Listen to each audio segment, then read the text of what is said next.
Nice to be here.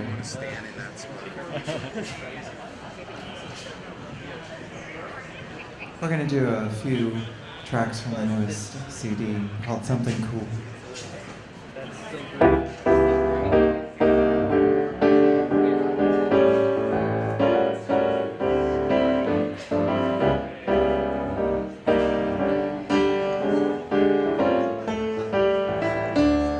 Everybody needs somebody to lend a hand, a helping hand, and so do I. Oh baby, so do I. Everybody needs somebody to be their own, their very own, and so do I.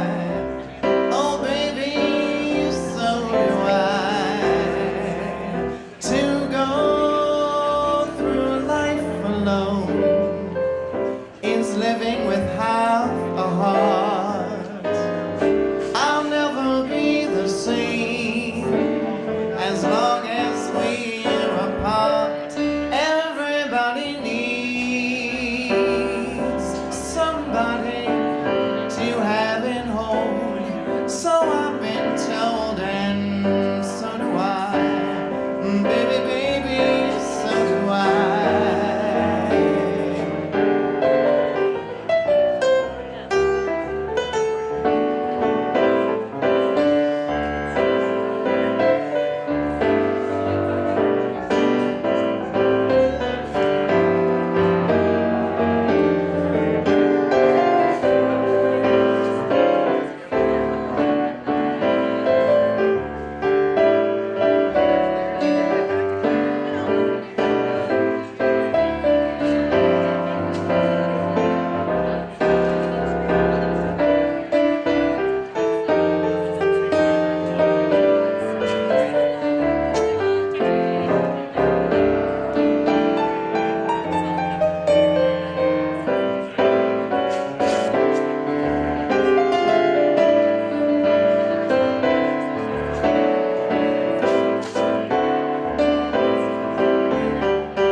Treat me sweet and gentle when you say goodnight. Don't tease me, just squeeze me. I get so sentimental when you hold me tight. Don't tease me, just squeeze me. Oh, I'm missing you since you went away, singing the blues every day, counting the nights, waiting for for you. I'm in the mood to let you know I never knew I loved you so. Please say you love me too. When I get that feeling, I'm in ecstasy. Don't tease me, just squeeze me. Treat me sweet, sweet and gentle. When you say goodnight, don't tease me, just squeeze me. I get so sentimental when you hold me tight. Don't tease me, just squeeze me. Oh, I'm missing you, singing the blues. Oh, I'm waiting for you. I'm in the mood I never knew. Please say you love me too. When I get that feeling, I'm in ecstasy. Don't tease me, just squeeze me. Yeah.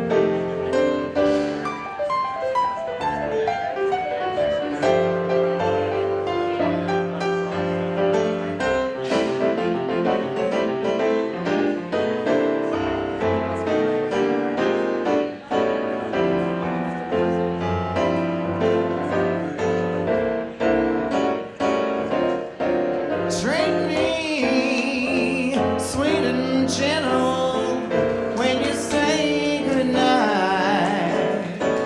Don't tease me, just squeeze me. I get so sentimental when you hold me tight. Don't tease me, just squeeze me. I'm missing you, singing the blues. I'm waiting for you. I'm in the mood I never knew. Please say you love me too. When I get that feeling, I'm in ecstasy. Don't tease me, just squeeze me. Don't tease me, just squeeze me.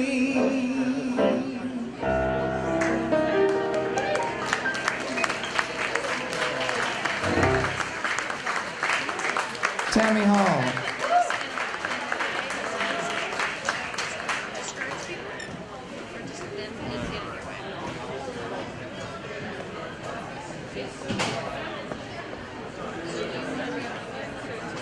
We're going to do a little song that I wrote about my hometown, Gillespie, Illinois, home of Black Diamond Days, the original festival of coal, in case you weren't familiar with it. I guess let's wait for them to be over. I know there might have been one or two of you out there that don't know about Black Diamond Days, but for this song, Black Diamond Days sort of becomes a euphemism, a symbol of my hometown and growing up and time in my life. Yeah, but I'm not getting them. It's a weird thing. Never had a chance to be a little girl, changed so fast. She's a woman in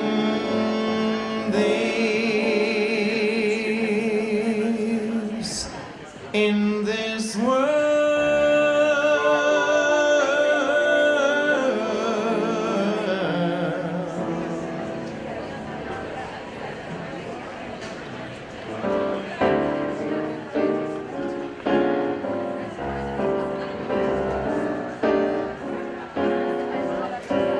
She's just a visitor, a stranger in town, still knows her way around. Old slag pile, 5 and dime, people and places remain in her mind, but you can't go back to a church that burned down a lifetime ago.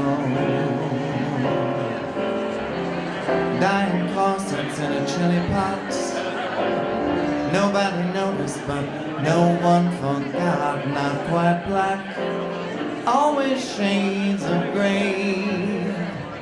Father doesn't have anything to say, you see. Things like this don't happen where he comes from. Black diamond days, never thought I'd miss them. Black diamond days, in a rage I kissed them goodbye. Hard pressed, see them shine.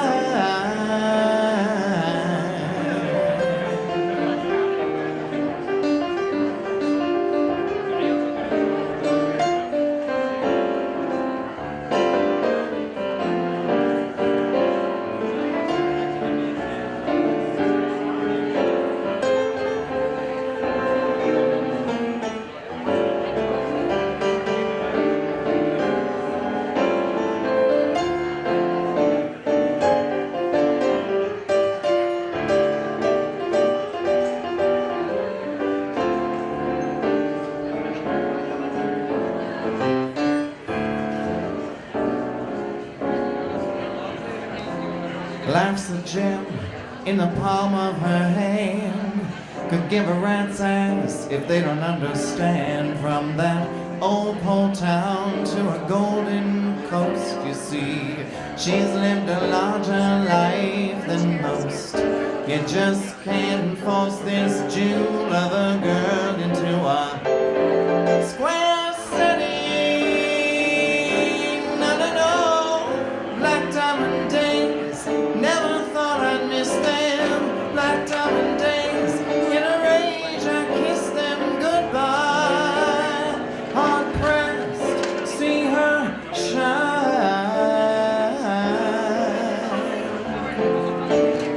Oh, see her shine. Gonna shine, gotta shine. See her shine.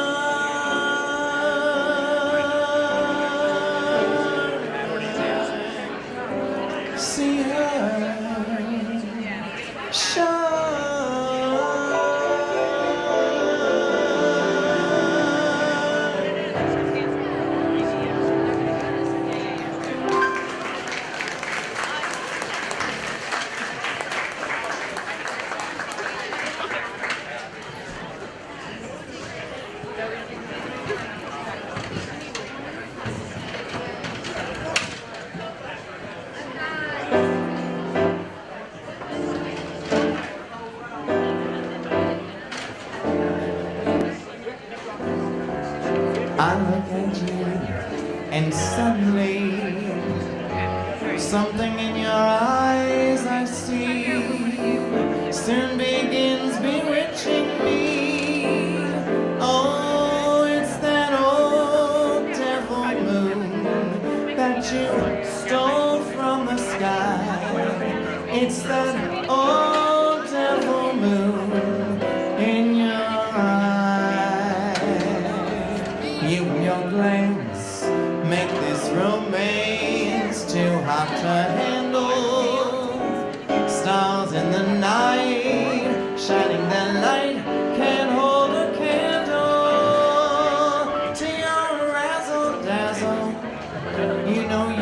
got me searching high and wide. I'm on a magic carpet ride, full of butterflies inside. You know I wanna cry, wanna croon, want to laugh like a loon. It's that old devil moon in your eyes. Just when I think I'm free, free as a dove. Oh, devil moon, there in your eyes, blinds me with love.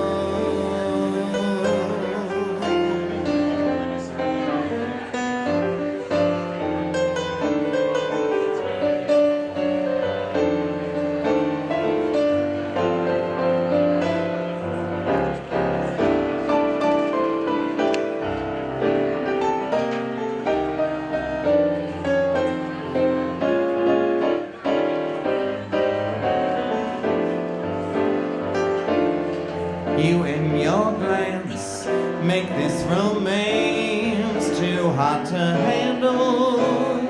Stars in the night, shining their light, can't hold a candle to your razzle dazzle. You know you got me searching high and wide. I'm on a magic carpet ride, full of butterflies inside. You know I wanna cry, wanna croon, want to laugh like a loon. It's that old devil moon in your eyes. Just when I think I'm free, free as a dove. Oh, devil moon, there in your eyes. You know it blinds me with love,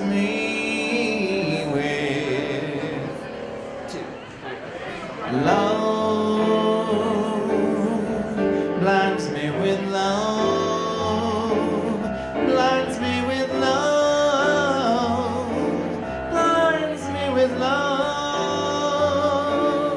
Oh, devil moon, there in your eyes.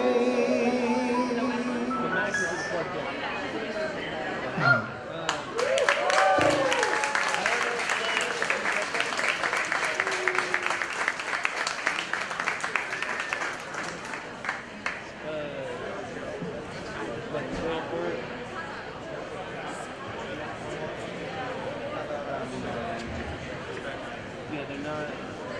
It's not picking it up. It's not picking music. But I don't know why it's not registering the beat on my so you might. That's what sounds like. I would monitor your video.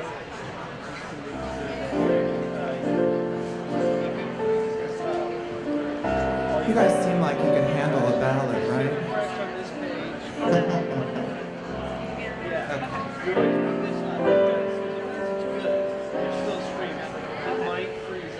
Something cool.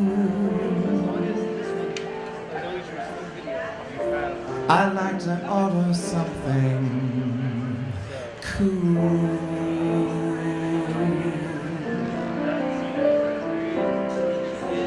'Cause it's so warm here in town, and this heat gets me down. And I'd like something cool. Gee, but it's nice just to sit down and rest a little while.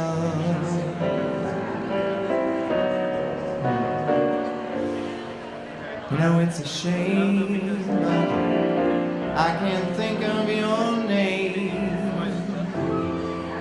But I remember your smile. smile.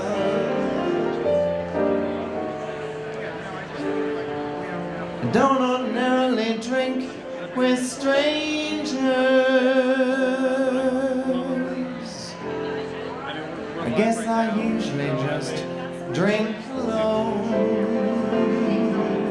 But you were so nice to ask me, and I'm so terribly far from home.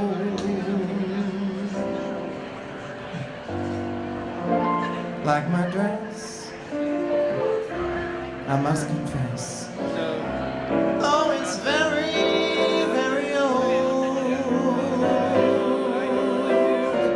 but it's simple and neat, just right for the heat. I will save my furs, save them for the cold. A cigarette. No, I don't smoke them as a rule,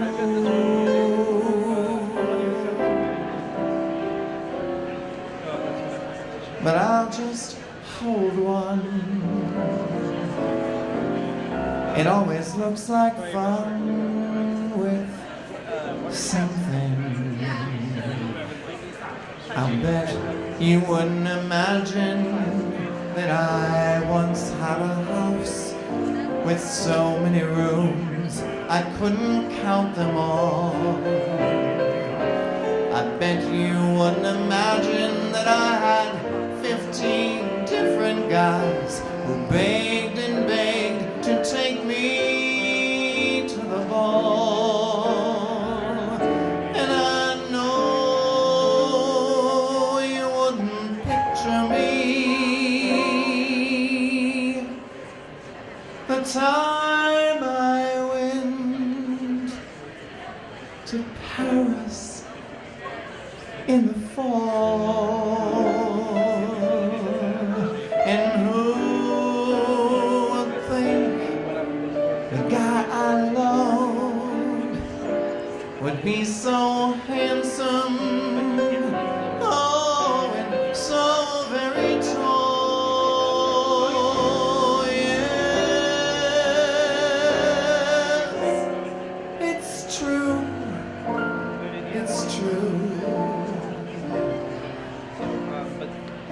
That was just a memory, oh, a memory I had, and I almost forgot, 'cause the weather's so hot, and I'm feeling so bad. Forgot about a date. Oh wait, I'm such a fool.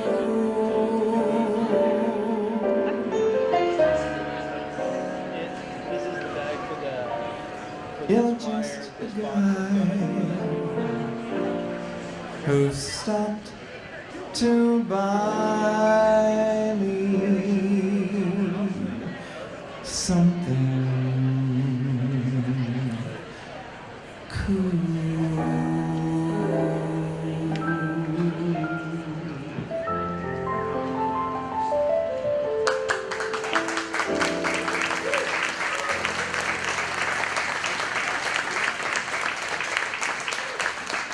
Tammy Hall, ladies and gentlemen. Tammy and I will be at Martuni's every Tuesday night in June for the month of Pride at 7 o'clock show, so come see us.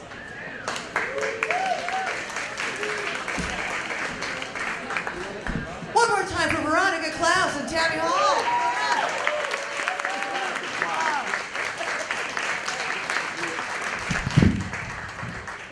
Oh, nobody wants to do an interview with me. I knew that would happen. I'm Marga Gomez, and that's my desk.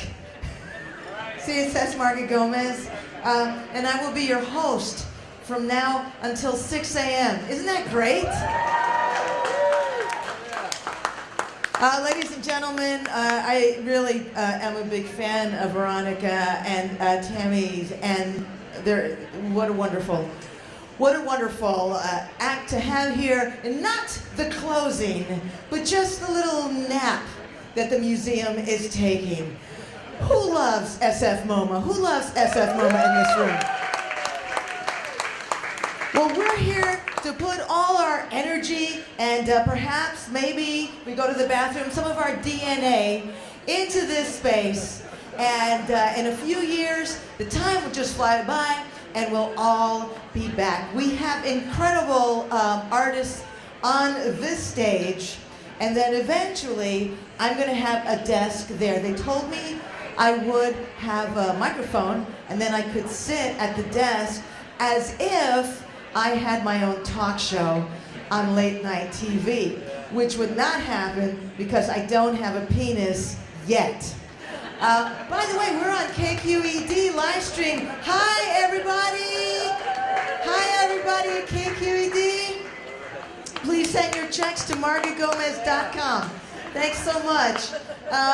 All right, I'm going to go over to my desk right now. I think this cable might go through. No, I don't think so. You know, ladies and gentlemen, my first show tonight was at 6 o'clock this evening. I guess that was yesterday. So I just got here from Santa Rosa. Boy, is my bong tired. I did 2 shows in Santa Rosa with a friend of mine, and then we just drove in and just got here for this amazing performance. So I will be performing for 12 hours, I guess. Yeah, and I don't know if that is healthy or if that's going to kill me around 4 a.m. So please do stick around, because I might actually die. And if you die at SFMOMA, no one will help you because they'll think it's art. They'll think that you meant to do it. Oh, look at that, that's great. How many of you have gone up to see The Clock? All right, I'd like to do a scene from The Clock. Here it is.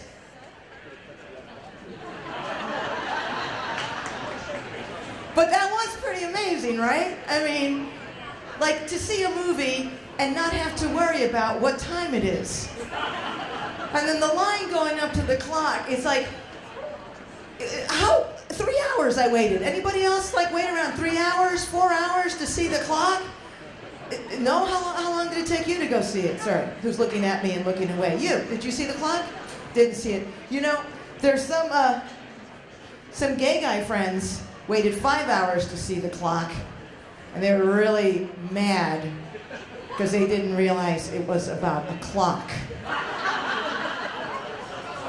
All right, I am Justin Lucas and I were performing in Santa Rosa together for the Wheat Growers. Justin, why don't you say a few words while I go over to my desk? Justin Lucas, very funny semifinalist in the Black Comedy Competition. I know it's stand-up comedy, but it's not. It's different. It's better. I know we're commoners here. I don't even know how we got in here, but we've heard there was booze. Okay, Justin Lucas, why don't you stand here? I'm trying to figure out where my... Yeah. Oh, go over to my desk. Okay, Justin Lucas. Hello? For just 3 minutes. Oh. That's right. Am I doing 3 minutes? Oh my god, I'm doing stand-up comedy now. Wow, this is great. Yes, I was in the Bay Area Black Comedy Competition. I'm not black. I just had a lot of black in me. No, this is good. Wow, I've never been around so many hipsters. Give it for Marga Gomez one more time, ladies and gentlemen. No. How much time am I doing anyway, by the way? Do the phone sex one. Let's do this. Okay, are you guys having a good time, by the way? Yes? Has anybody been here since like 6 p.m. this afternoon? I think that's when they opened, right? It's like a 24-hour thing. A couple of you, okay. You're just homeless. No. I love you, I really do. No, we just got back from Santa Rosa. We did like 2 shows out there, 6 p.m. and 9 p.m. show. It was a bunch of very rich white people. That's the punch, basically. But Let me just say this. No, I'll just start my bit now. We'll do that. My name is Justin Lucas. I'm Filipino. Thank you, sir. Thanks, yeah. No, I'm not a nurse. Not anymore. Just because I'm trying to pursue comedy right now. I live at home. I was born and raised here in San Francisco. Born and raised here. Yes! Any other natives in here? Excellent. Woo! Perfect. Yeah.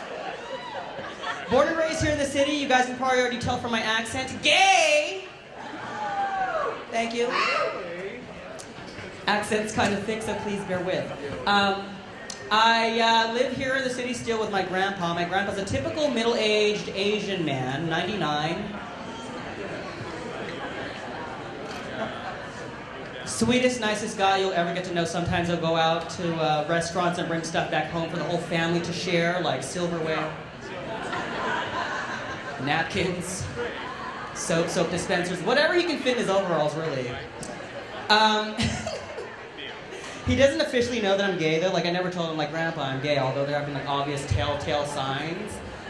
There we go, Marga. Oh, leave it right up there. Good. No, they're having, like, telltales. My grandpa's, like, cleaned my room on a couple of occasions and, like, rearranged my dildo collection on the banister from, like, smallest to biggest. You know, yellow to black. Let that one settle in for a moment. And in fact, I kind of lied to you guys. I am in fact a registered nurse. I am. I'm just not practicing just because I'm trying to do comedy as much as possible. But a couple family members found out, like I've only been doing stand-up comedy for so long, but a couple family members found out that I quit nursing and I'm trying to do comedy full time. And they've already expressed their very opinionated views about my lifestyle coming up to me. I'm saying stuff like, Justin, I don't understand. You got your degree in nursing, you got your license in nursing, you can be making a hell of a good living right now, even as we speak, and I just have one question for you, and I don't mean to ask this out of offense because I love you, but why are you gay?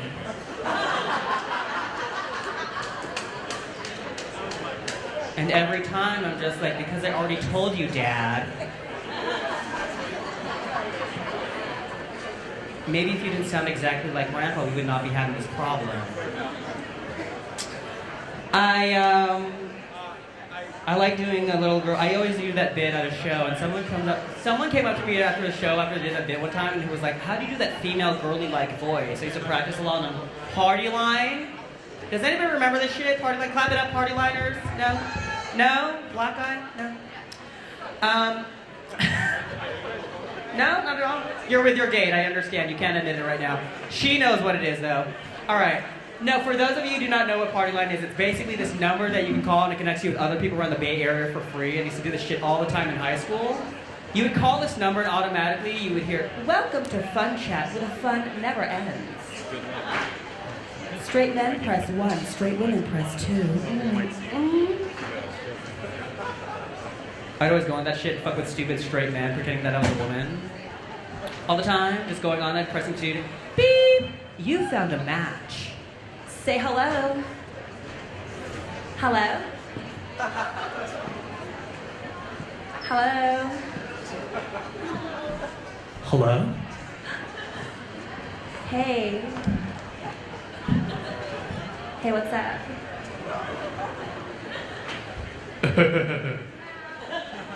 My dick. Oh, how cute. Like a little puppy. Yeah, so what are you wearing right now? Are you wearing anything? What are you wearing? No, I'm just laying in bed right now, wearing my pajamas right now. Ugh, it's so hot. Tell me about it. It's a onesie. Well, what are you doing in your onesie right now? Are you doing anything yourself? What are you doing? No, like I told you, I'm just laying in bed right now. My onesie kind of, if you really want to know, playing with my pussy right now. Playing with my pussy right now. Let me hear that shit. You want to hear my pussy? Yeah, let me hear. Okay, let me just put the phone down there real quick then. Are you ready? Yeah, go ahead. Okay.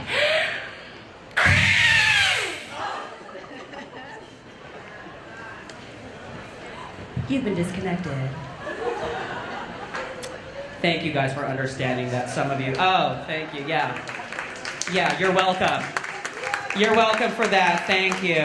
Anyway, my name has been Justin Luke. My name has been Marga Gomez. Get your ass back up here. My name is Justin Lucas. I'm going to hand you over to your beautiful hostess for the evening. Give it up for Marga Gomez one more time, ladies and gentlemen. Justin might be popping in later on.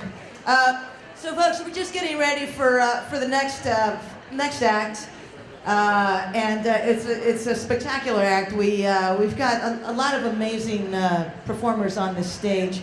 It's so great to see all of you, and you there with the potted what is that? Upside down Christmas tree holder, or what is on your head? Are you a person, or again, you're a work of art, aren't you? It's great. It's good. Did you buy that especially for tonight, or did you make it?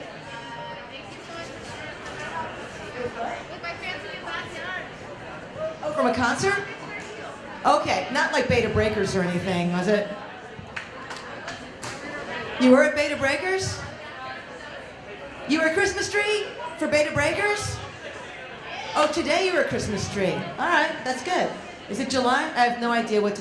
You know, I'm very, very high. Who's high? Anybody?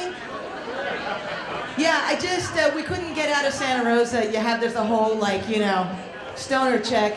I got my medical marijuana card a couple of weeks ago. Yeah, I wasn't feeling well. I was gassy. And so I went to the weed doctor. Unlike, any doctor I've been to. I don't know if you've ever gone to, a doctor that's a little shady. But there was, certificates. I would read the... if you're not sure if your doctor, while they're asking you questions, you read all the certificates behind them to see if they actually went to medical school. And I'm not sure, because DeVry, I don't think is the school I would go to. But I did pass my exam. The doctor coaches you. Why are you here? I'm nauseous. I'm nervous. I got my card and I got some of the medical marijuana, and it was so strong. I got too high. Ever happened to you? Got too high? The weed now, this medical marijuana weed, is way stronger. Because I used to get stoned a long time. I got stoned every day for 20 years. 20 years. And then one day, I said to myself,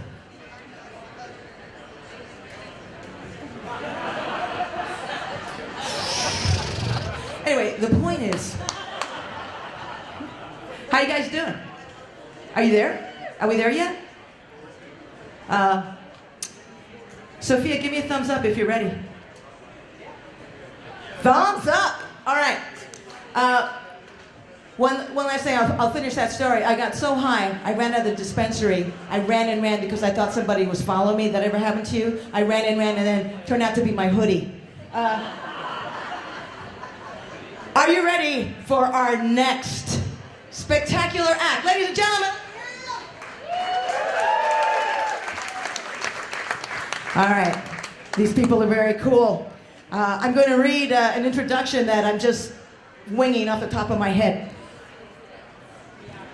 Borrowing from various spoken and musical pop languages, Sofía Córdova, in collaboration with Matthew Kirkland, will now perform Low Down and Spread Wide. Who hasn't been there?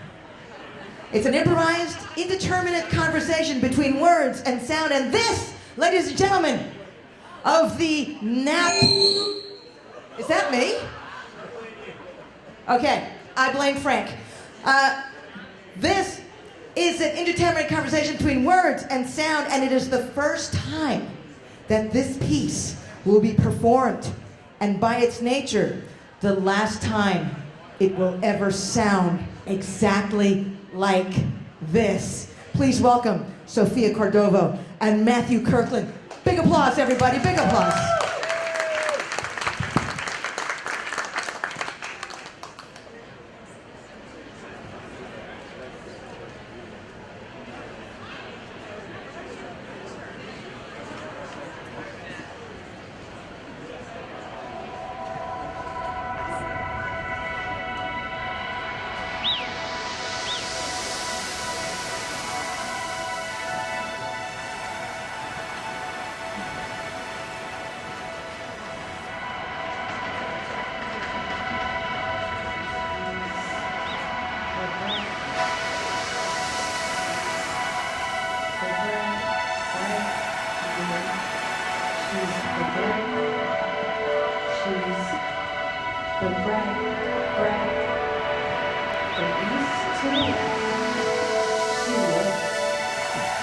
good.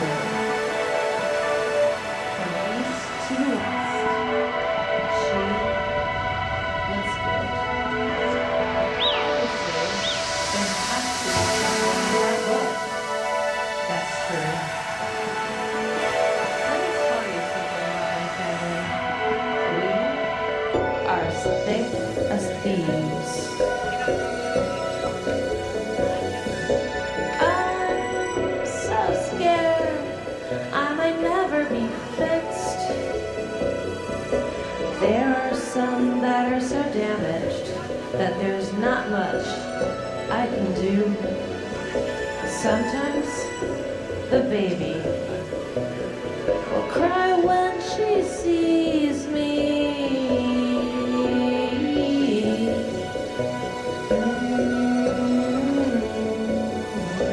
I won't name names, I won't name names, and I won't name names. I won't name names, I won't name names, I won't name names. Never had so many girls be completely heartless. I've never had so many girls be completely heartless. I want to marry you. I don't want your debt to be gone. Why did you give her what you want? I don't know.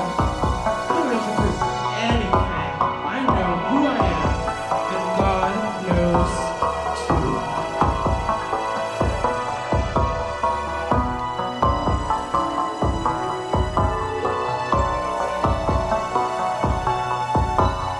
Let's say my life is in total chaos, ready to pop when Brian is deployed. I'm all about renovating everything right now.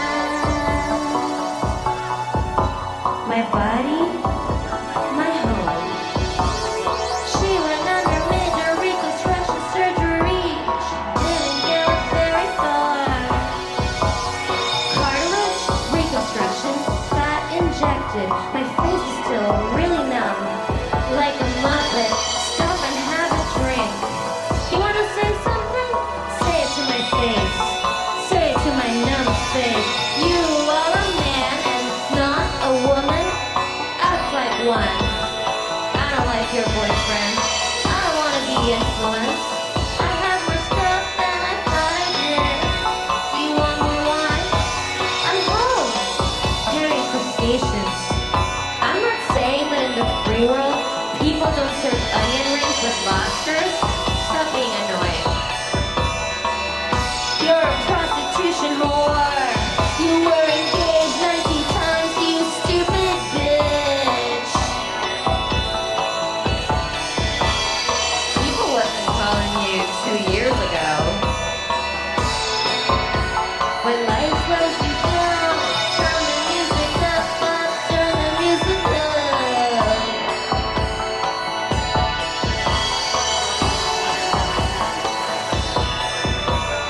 Something that causes harm to another. Emotionally, I'm gonna grant him $1,000 of interest and penalties and late fees. Justice for the plaintiff.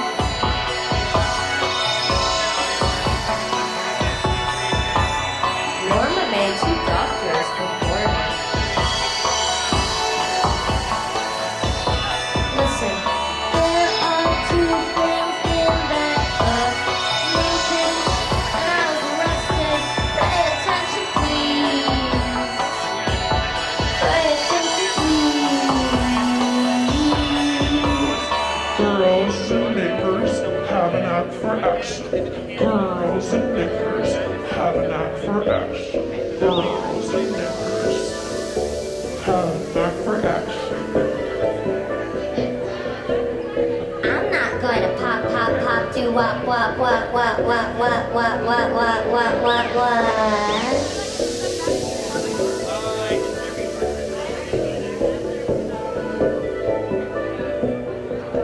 I mean, she's totally, completely soft. Totally, completely soft.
I even burned out some calories. Oh, look, isn't this so much fun to work out in front of the projector? All right, ladies and gentlemen, how about another round of applause for Drum and Stairs by Chris Sollars and Matt Slitter up on the drums.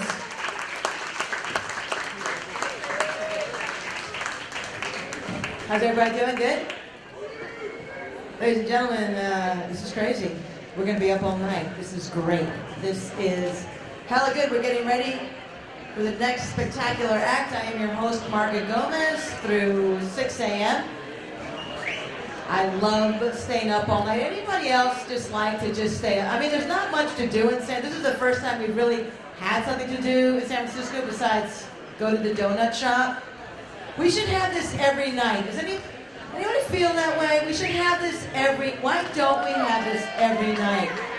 What is wrong with the mayor of San Francisco? Hey, front row people, yay! Got a very attractive front. We're getting ready for Dia Deer. And let me tell you a little bit about Dia Deer, and then we'll start when Dia Deer starts. Dia Deer's performances are an ephemeral embodiment of the hyper-real, stylistically bridging a gap between the nightclub and traditional performance. Dia Deer's work creates breaks from the ubiquitous consumption of technological integration through use of highly stylized visual aesthetic, evocative lip sync, precise movement, and a dedication to creating a moment of sincere vulnerability. Dia Deer's work explores the essence of humanity in the ruins of a digital reality. And I was very, very excited to see her at Radar Spectacular just about 2 weeks ago. She's amazing. She's going to start any second. Everything is just getting ready for Dia Deer. You're in for a treat. And it's almost 2 a.m. Oh, yes. We're at SFMOMA and nobody knows we're here. Time to light up that imaginary bomb. Because Dia Deer is about to show you some magic.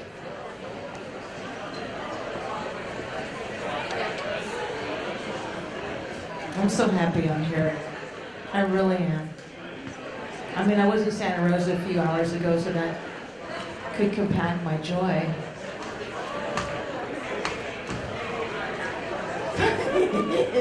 From the Wells Fargo Center for the Arts. Can you imagine that? How dare Wells Fargo Center even put themselves in the same sentence as art? But the people from the place were very nice. It used to be called Luther Burbank Center, and after Superman beat him, it's never been the same. We're getting ready for Dia Deer, everybody. Are you ready for Dia Deer, everybody? Dia Deer!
Dear.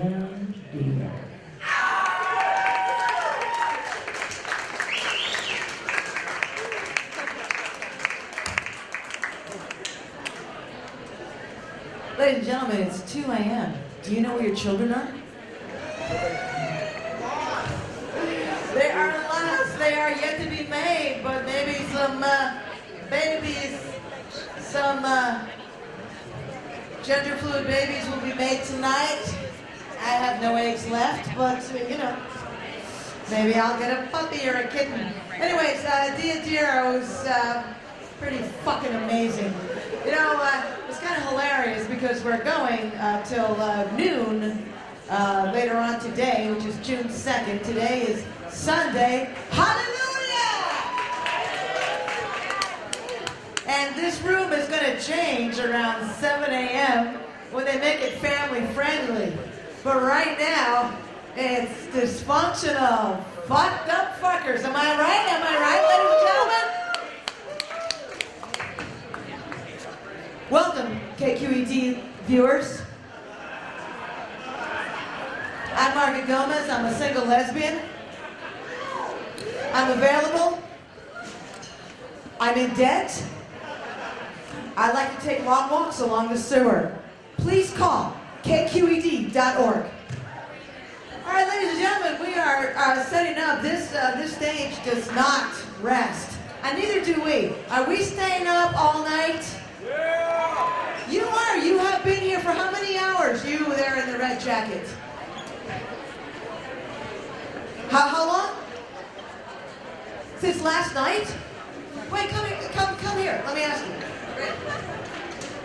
All right, we're going to talk to, I don't know who's, I kind of lost my show flow. Hey. So, what's your name? Ann, where are you from? San Mateo. You're from San Mateo? San Mateo in the house, ladies and gentlemen. San Mateo in the museum. What up? Ann from San Mateo. That rhymes. That rhymes. And do you make art? Do you make art?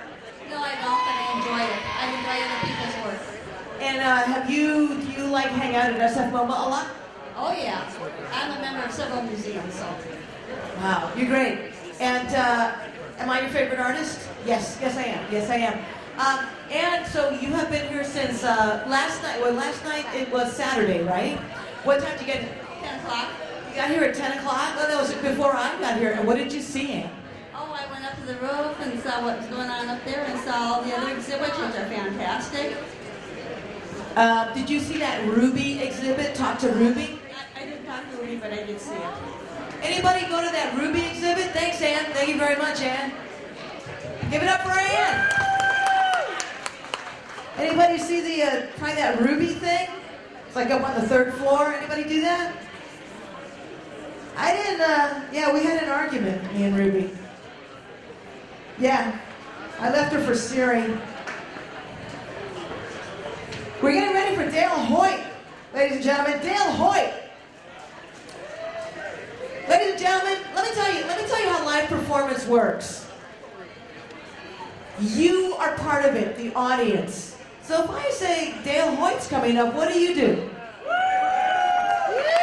That's right, half of you. Now all of you, Dale Hoyt's coming up. What do? You're beautiful, ladies and gentlemen. I know it's late and there's no Red Bull in the house. So they're setting up there. Wow, they almost look like they look better. It's a good looking group. A little bit more time, Dale? Okay. Anybody else want to tell me what they've seen tonight? I haven't really. I just got here and came right to this room, which is a hot happening room. Saw Veronica Klaus. Earl, come here. What? Earl, you know what? I don't like what you said about lesbians earlier. you look sleepy. Okay, I'll talk for you. Why don't you stand here? You know what? I performed here at SFMOMA. The only time I performed here was, what was it, in 2010? No fucking way. 5 years ago? That was so stupid. 5 years ago. Anybody see something called Weimar, New York here at SFMOMA? Croissant, yeah. Anyways, I think it was the first huge live spectacular at SFMOMA, and Earl Dax produced it. And Earl Dax was on his way to Australia tonight from New York, lost his passport, and now is here tonight. Can we give a big aww? But he will get something, and you will be in Australia on Monday. Have you gone around the building? Have you seen anything? No, I've just been enraptured by your... That's a lie. You're a lying gay man. Go on Grindr. Thanks, Earl. No, because I looked for you. You weren't in your seat. Smoking a cigarette and... Oh, I want a cigarette. Okay, or a joint or anything. Can I say? Oh, ah! Oh no, it's legal. That's right. I forgot. Take that, America. It's kind of legal. Kind of. It's more legal than gay marriage. We don't have gay marriage. Can you believe that? In California, the most attractive state in the country, we don't have gay marriage. But we will have it. And I'm all set up. I've hired my bachelor party stripper. She's a lesbian feminist stripper, works in Berkeley. She's amazing. I'll give you her info. She shows up naked, then she puts more and more clothes on, ends with a fanny pack and fleece. Thank you so much. That was such generous laughter for people who couldn't laugh. Am I amazing? You're so amazing. My name is Armando. Hello.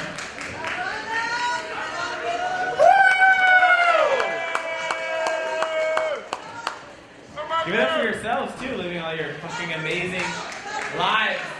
You're looking to hang out and Clap for yourself. clap for yourselves. Armando, you're like taking over. Clap for yourselves, ladies and gentlemen. Do you love yourselves?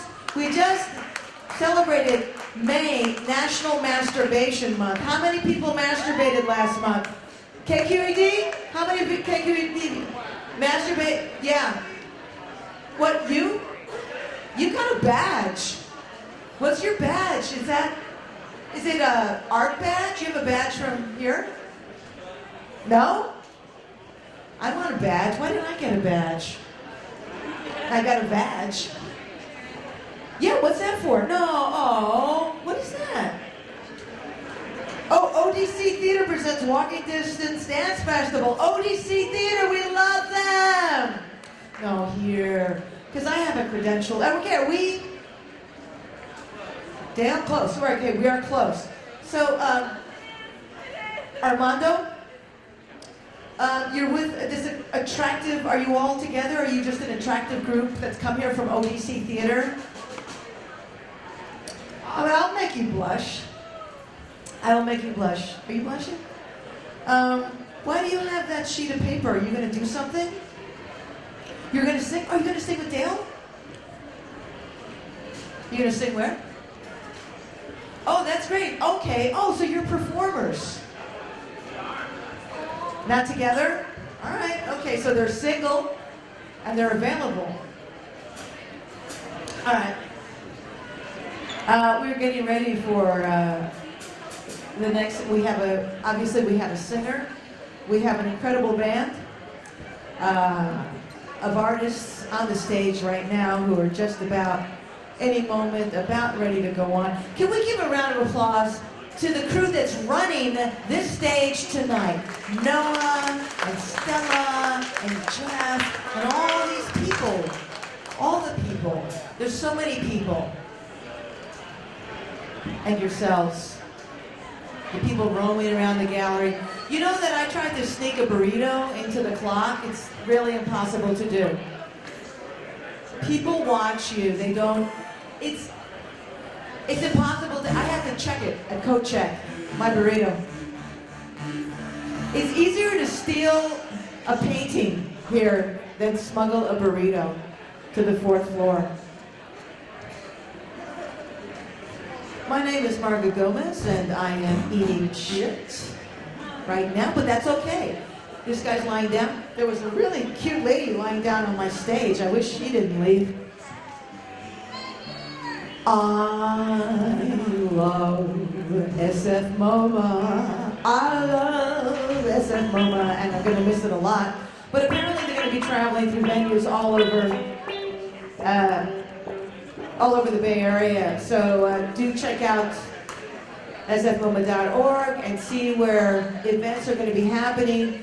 In these 3 years, they're going to wait for this establishment to open again.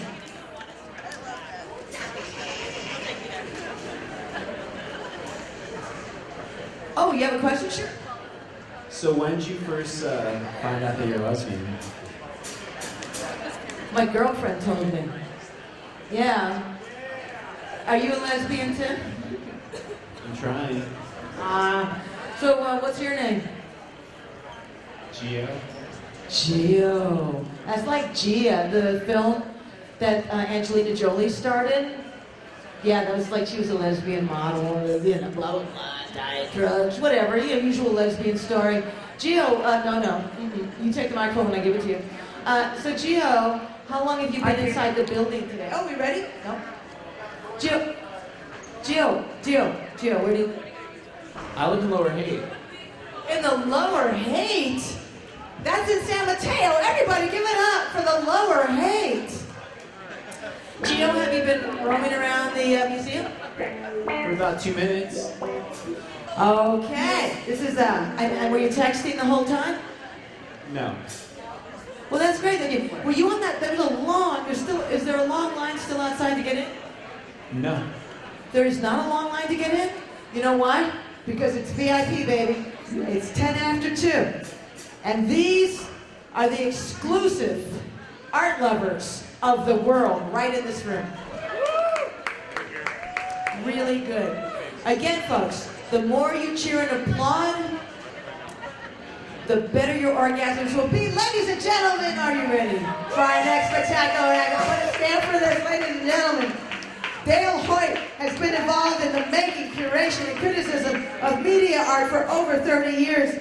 His work often deals with the themes of man, technology, and the natural world. Give it up for Dale Hoyt and his people. Hi, how are you? Does anybody remember a band from the 80s called King Missile? They had a side project that the lead singer had this side project that I love. It was called You Suck, was the name of the band. And their big hit was You Suck. That would be, he would get up and he'd chant You Suck. So it's kind of a nice thing to sort of beat people to the punch. But I wanted to introduce the band. We had David Lawrence, raconteur, artist, drums, and keyboards. It's not Greta Gerwig, it's actually Liz Wall. She's a painter and artist. Showing road work. Okay, so did you all get your drinks? Because it's now closing time. That's kind of a magic time of the night. You know, I mean, a lot of people are hooking up out there in the bars. In here. And hello? Cue the lights. And we almost were going to sing All the Girls Look Prettier at closing time, but we didn't want to offend any sensitivities. But I was here at the first day of this museum when they had the breaking of the ground with Mark Pauline, who was a performance artist. He, terrible fire and mechanics called in the fire department, and he's not allowed to perform in San Francisco anymore, but he took a bullet from San Francisco Museum of Modern Art. It was pretty cool. And I was here on the first day in 1995, and now it's a very short period of time later, and it's going away. It's going to be closed for 3 years. It's a long time. And we got to thinking about all the people that are going to die in the next 3 years. There's going to be a lot of people who are never going to come back into this building, that are going to leave and never come back. So we decided to get out of our comfort zone and just come up with some songs about that. And this is a sing-along, so I really want you to contribute best you can. These are all from World War I. You got your lyric sheets. Who has their lyric sheets? Everybody? Okay, great. Okay, get ready. I'll go through the music first, and then we'll launch into the singing, okay? Great. 1, 2, 3, 1, 2, 3, 1, 2, 3, 1, 2, 3.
Okay, you gotta be a little louder here, okay? We're gonna try it one more time. Bless them all, the artists, curators, bless all. Bless all the trustees, whatever they do. Bless all the craft students and casting collectors. If we're saying goodbye to them all, as back to their garage they crawl. You'll get no promotion, and so is our ocean. So cheer up, my friends, bless them all. Bless them all, bless them all. The artists, curators, bless all. Bless all the docents and critics and bodies. Bless local media, whatever. We're saying goodbye to them all. I can't hear you, as back to their garage they crawl. You'll get no promotion, and some lose our noses. So cheer up, my friends, with them all. Was there one person? There wasn't one. Who? You did? Okay. No, I think we should go on to the next one. You wanted to go slower? Would that be easier? Okay, we'll try it. This is 4/4, so this might be easier for you. All right. Everybody in this room knows the song. I know you do. If you've seen Dr. Strangelove, you know this song. And I won't kid you, just join in. Give a little respect to all the staff members who are going to be unemployed tomorrow. Seriously. And, all of you that won't be coming back. Okay, it's by Vera Lynn. It's called We'll Meet Again. And again, I'll go through the music first.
Okay, get ready. We'll meet again. Don't know where.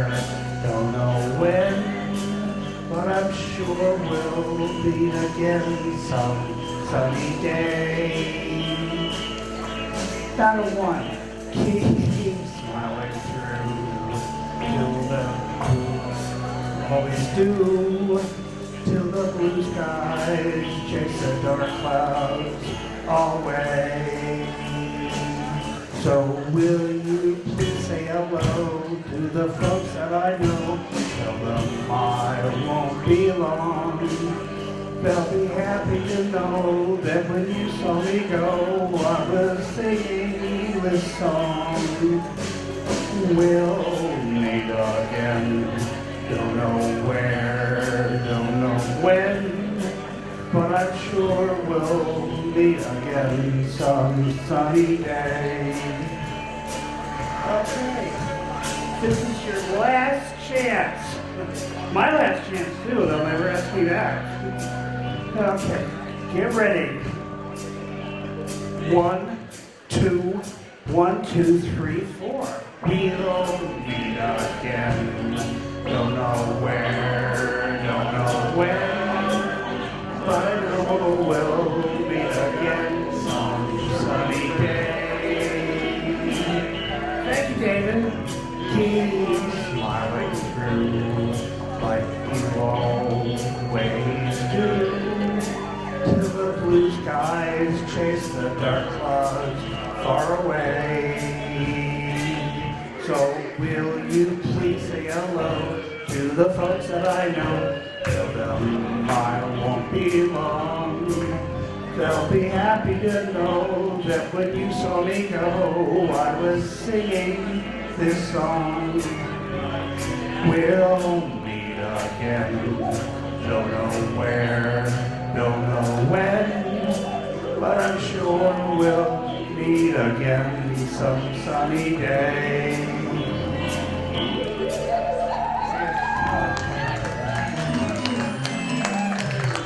That's it. All right.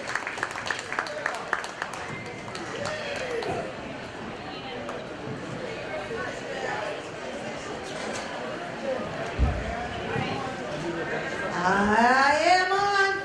Yes, I am. That was Daniel Hoyt and his merry, merry band of artists, ladies and gentlemen. The evening has just begun, and we've got another spectacular. I really want to apologize to the viewers of the KQED live stream. I did not know we were on the air when I said all those objectionable words. I hope that this does not affect my chances to be a broadcaster on live streams in the future. To all the children watching right now, it's just a dream. It's just a dream. Go back to bed. My name is Wanda Sykes. Again, those were just some mistakes that I made. That was Dale Hoyt, and quite amazing. Coming up next will be Steve Dye, and this is going to be a little bit of an elaborate setup. And I'm in it. I'm in it to win it, ladies and gentlemen. And I'm wearing my monkey pajamas. Hey. Yes, I am. Thank you so much. Hey, Anna for San Mateo. So are you, I have a feeling like you're just going to be here until, I feel like I am in a competition with you, Anna for San Mateo. You're going to be here, like I was going to just work till 6. Whoa, sorry, wait, let's see if this.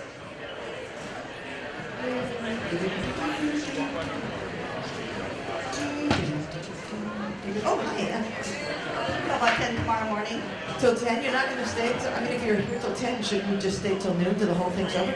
I probably might not. You probably might not. Yeah. Oh, do you don't like the last couple of acts? Oh, no, I'll be here till 10 a.m. on this, so I'm going to be here. How much cocaine have you done? I don't do cocaine. How do you stay up, like, as long as this? I've done this before. I've been up almost 30 hours one time at when we reopened the Oakland Museum of California. 30 hours, yeah? Are you sleepy at all? No. Me neither. Anybody sleepy? You're sleepy? All right, why is this guy sleepy? You just saw this amazing. When did you wake up? What time did you wake up today? You woke up at 7 a.m. on Saturday? Why would you do such a thing? Oh, you had to work, of course. Okay.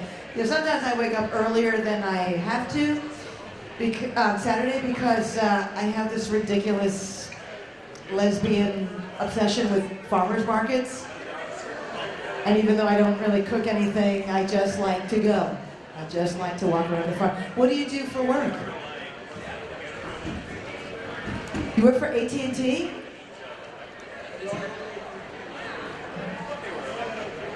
Has anybody ever heard of that? AT&T? I call it Yeah. Wow, I owe them so much money. What do you do for them? You're in the marketing department because they need marketing like they don't have enough customers? Who's their biggest rival? Comcast? Oh, for like home stuff, yeah. You know, what about Metro PCS? Anybody have that? I've always wanted Metro PCS. Young lady there, texting, what do you have? What service do you have? What is it? It's not? Great line here? It's a great night here. Oh, you're texting, well, what do you have? Do you have Sprint? Do you have AT&T? It's a free Wi-Fi. Is it free Wi-Fi? No. What's the password? Does anybody know? Oh, is there a password? There's no password?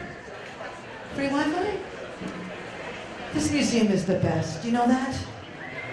Yeah. Come here for the art, stay for the free Wi-Fi. That's what I say. Free Wi-Fi! I wonder what's going on in the clock right now. I went from like, anybody been from up to the movie? What time is it? Don't steal lines from the clock. Hurry up! It's right now it is 2:30. Again, another great line from the clock, but I wonder if the line is long. I wonder if eventually, this is why I took this. I said, I want to know who is going to be in this room at 4 in the morning. You feel good? I know, it's like, where's the coffee? We ran out of coffee. Now we have to do this just on our own, like, whatever we were born with, we've got to resort to that, because I also think they closed the bar. And that's pretty drastic. Right? There's no more booths, right? Am I right? The roof is closed. But you know what we have? Look at this act that's just about to come up here. I'm so excited about this. People almost fell on my cord. But I'm not going to fall on the cord. Now, if I fell on the cord, then I would just say, well, I've been in the university and I've been working on this piece for a long time. Steve Dye is coming up, and although they're not ready yet, I'm going to tell you a little bit about them. He's performing with members of the West African Music and Dance Ensemble, which is one of 9 resident companies at the East Bay Center for the Performing Arts. They're located in Richmond, California. Anybody loving Richmond, California? Pretty cool. A lot of cool people in Richmond, California. They are playing, I'm not sure if I'm going to be able to say this right, K-Pan Logo? K-Pan Logo? Am I right?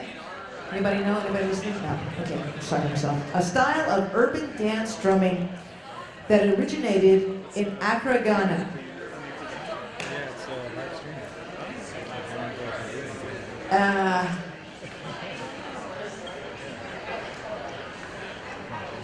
Okay. and they're almost ready. You know what? Get on your phones and text all your friends who are at the museum. Tell them they're not going to want to miss this. Come down. You did? They got a couple of minutes. They're just setting up. As you see, there's going to be a lot. This is the biggest act we've had here all night, and they're just getting to the stage, and it's pretty darn amazing. I don't think the camera's on me. Is the camera on me? That's okay. I'm really excited. Every minute that goes by, I'm really excited. I'm not even tired. Hey, Stella, what's going on? This is Stella. She's running the show. Oh, wait. Okay, I'm gonna go. Jennifer, wait. So, okay. And so then I want to also mention Jennifer Locke. After this, she is working in video and installation, and she composes physically intense actions in relation to the camera and specific architecture in order to explore the unstable hierarchies between artist, model, camera, and audience, and of course, your host, Marga Gomez. Her actions focus on cycles of physicality and visibility and draw from her experiences as a professional dominatrix, you guessed it, champion submission wrestler, and artist model. Are you excited? Because I am. Not quite sure. But Steve Dye's going to go on, his group's going to go on, and then Jennifer is going to be on the stage. And get people here, because this is the hour of a lifetime, ladies and gentlemen. We're at 2:30. Yeah. And this. I'd just like to say that it is dance music. It is dance music, so don't feel like you have to sit. I'm just saying. It's time to dance. It is time to dance, ladies and gentlemen. Thank you,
Thank you.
do it up there now?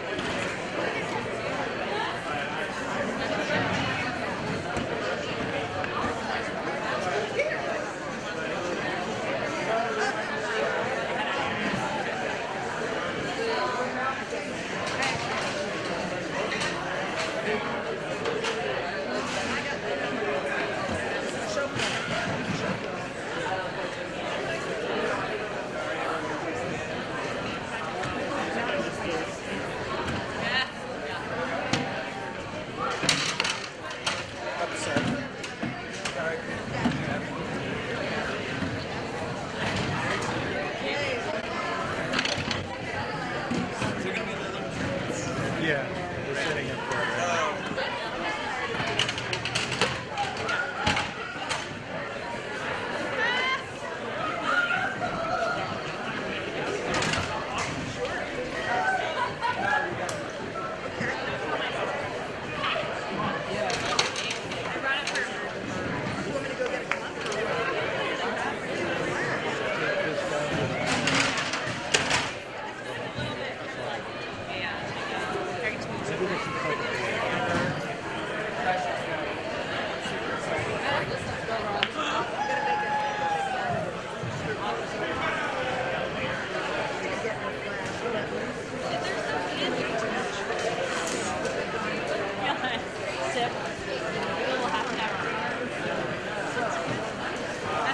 She's a bartender. Yeah, I'm a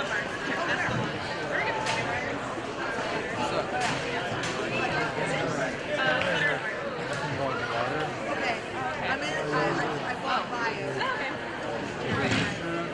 I'm there in the daytime. Yeah, I work today. Okay, yeah. Okay, I'll be on the alert. Oh, and it's SFMOMA.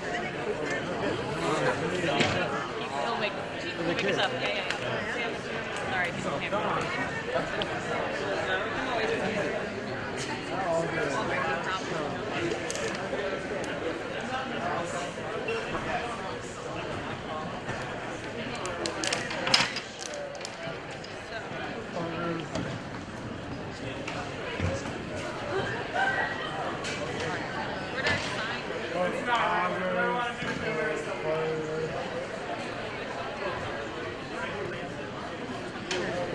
I'm at a good angle for you at your desk.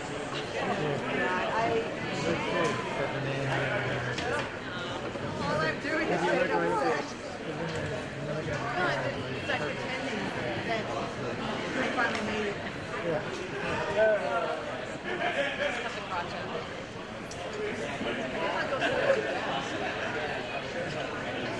Me too, if I was in the audience.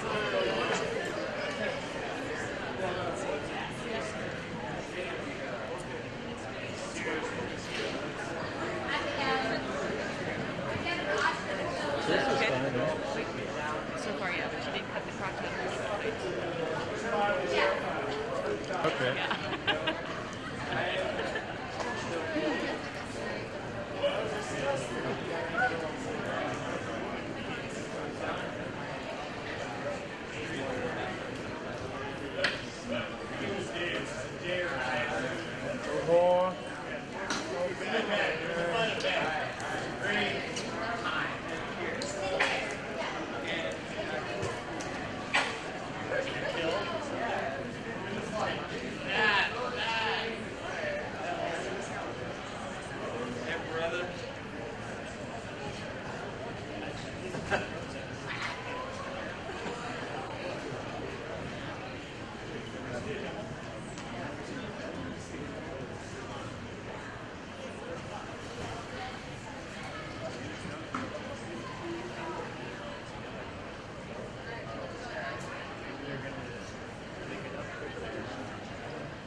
All right.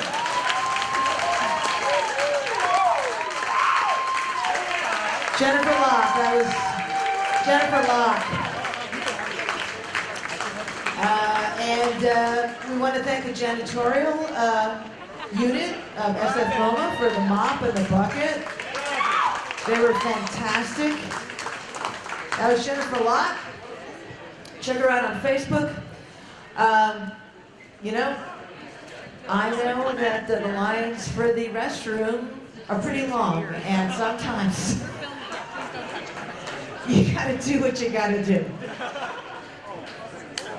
And from San Mateo. You probably, that's probably old hat to you, huh? That probably happens all the time on Caltrain. Yeah, that was fantastic. We're almost ready for our next act, who has peed already. She's actually a friend of mine, and also someone that I admire very much. And she's almost here. I think I'm just waiting for. My name's Marga Gomez, and I'm the proud host of this midnight to 6 a.m. marathon, featuring some of the greatest artists in the world right here at SFMOMA. And ladies and gentlemen, this is the room to be in, because if you went upstairs, a hipster would puke on you right now or try to put a hickey on your forehead.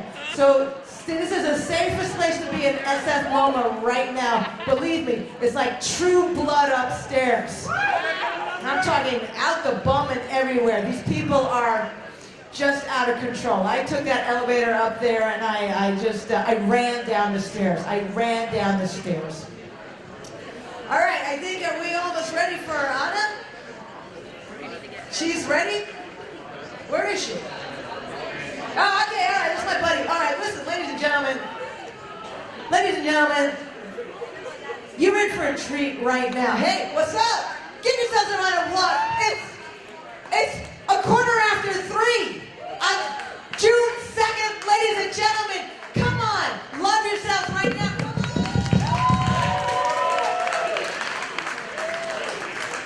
This is so amazing. And there's KQED live streaming on YouTube. And I tell you, I don't think YouTube has ever seen such amazing peeing as we just saw. I peed a little bit in my pajamas right now. Ladies and gentlemen, don't go. No, I'm Seregina. She just came from Cannes Film Festival, and she's a really great comedian. Let me tell you, she's a San Francisco-based stand-up comedian and performer. She needs another minute. What the fuck? Are you serious? She said her demands. Anna also was written up this last week in the SF Weekly. How many people buy that newspaper? Right, because it's free. It's a free weekly paper, but she was just in the Best of San Francisco 2013. You might see Anna Seregina being lauded as one of the best comedians in San Francisco. She and I will be performing at the SF Punchline. Have you ever been to the Punchline Comedy Club? Thank you very much for not being a snob about stand-up comedy. But we're having an all-woman comedy lineup at the SF Punchline. That's this Tuesday in San Francisco. And I am, what's my name? You're so fucking literate. That's what I love about you. I went up and I saw that the photos from the guy from the Bronx, and it was great. I liked his 70s photos the best. There is a lot of sunlight in here, so that is great. Protected. My brother. Is our next artist ready? She fucking looks ready. She's amazing. I love this woman, and you will too. Please give it up big time. It's 3 a.m. We need you to be loud and give her love, because you're going to be happy. Anna Seregina. Give it up, Anna Seregina!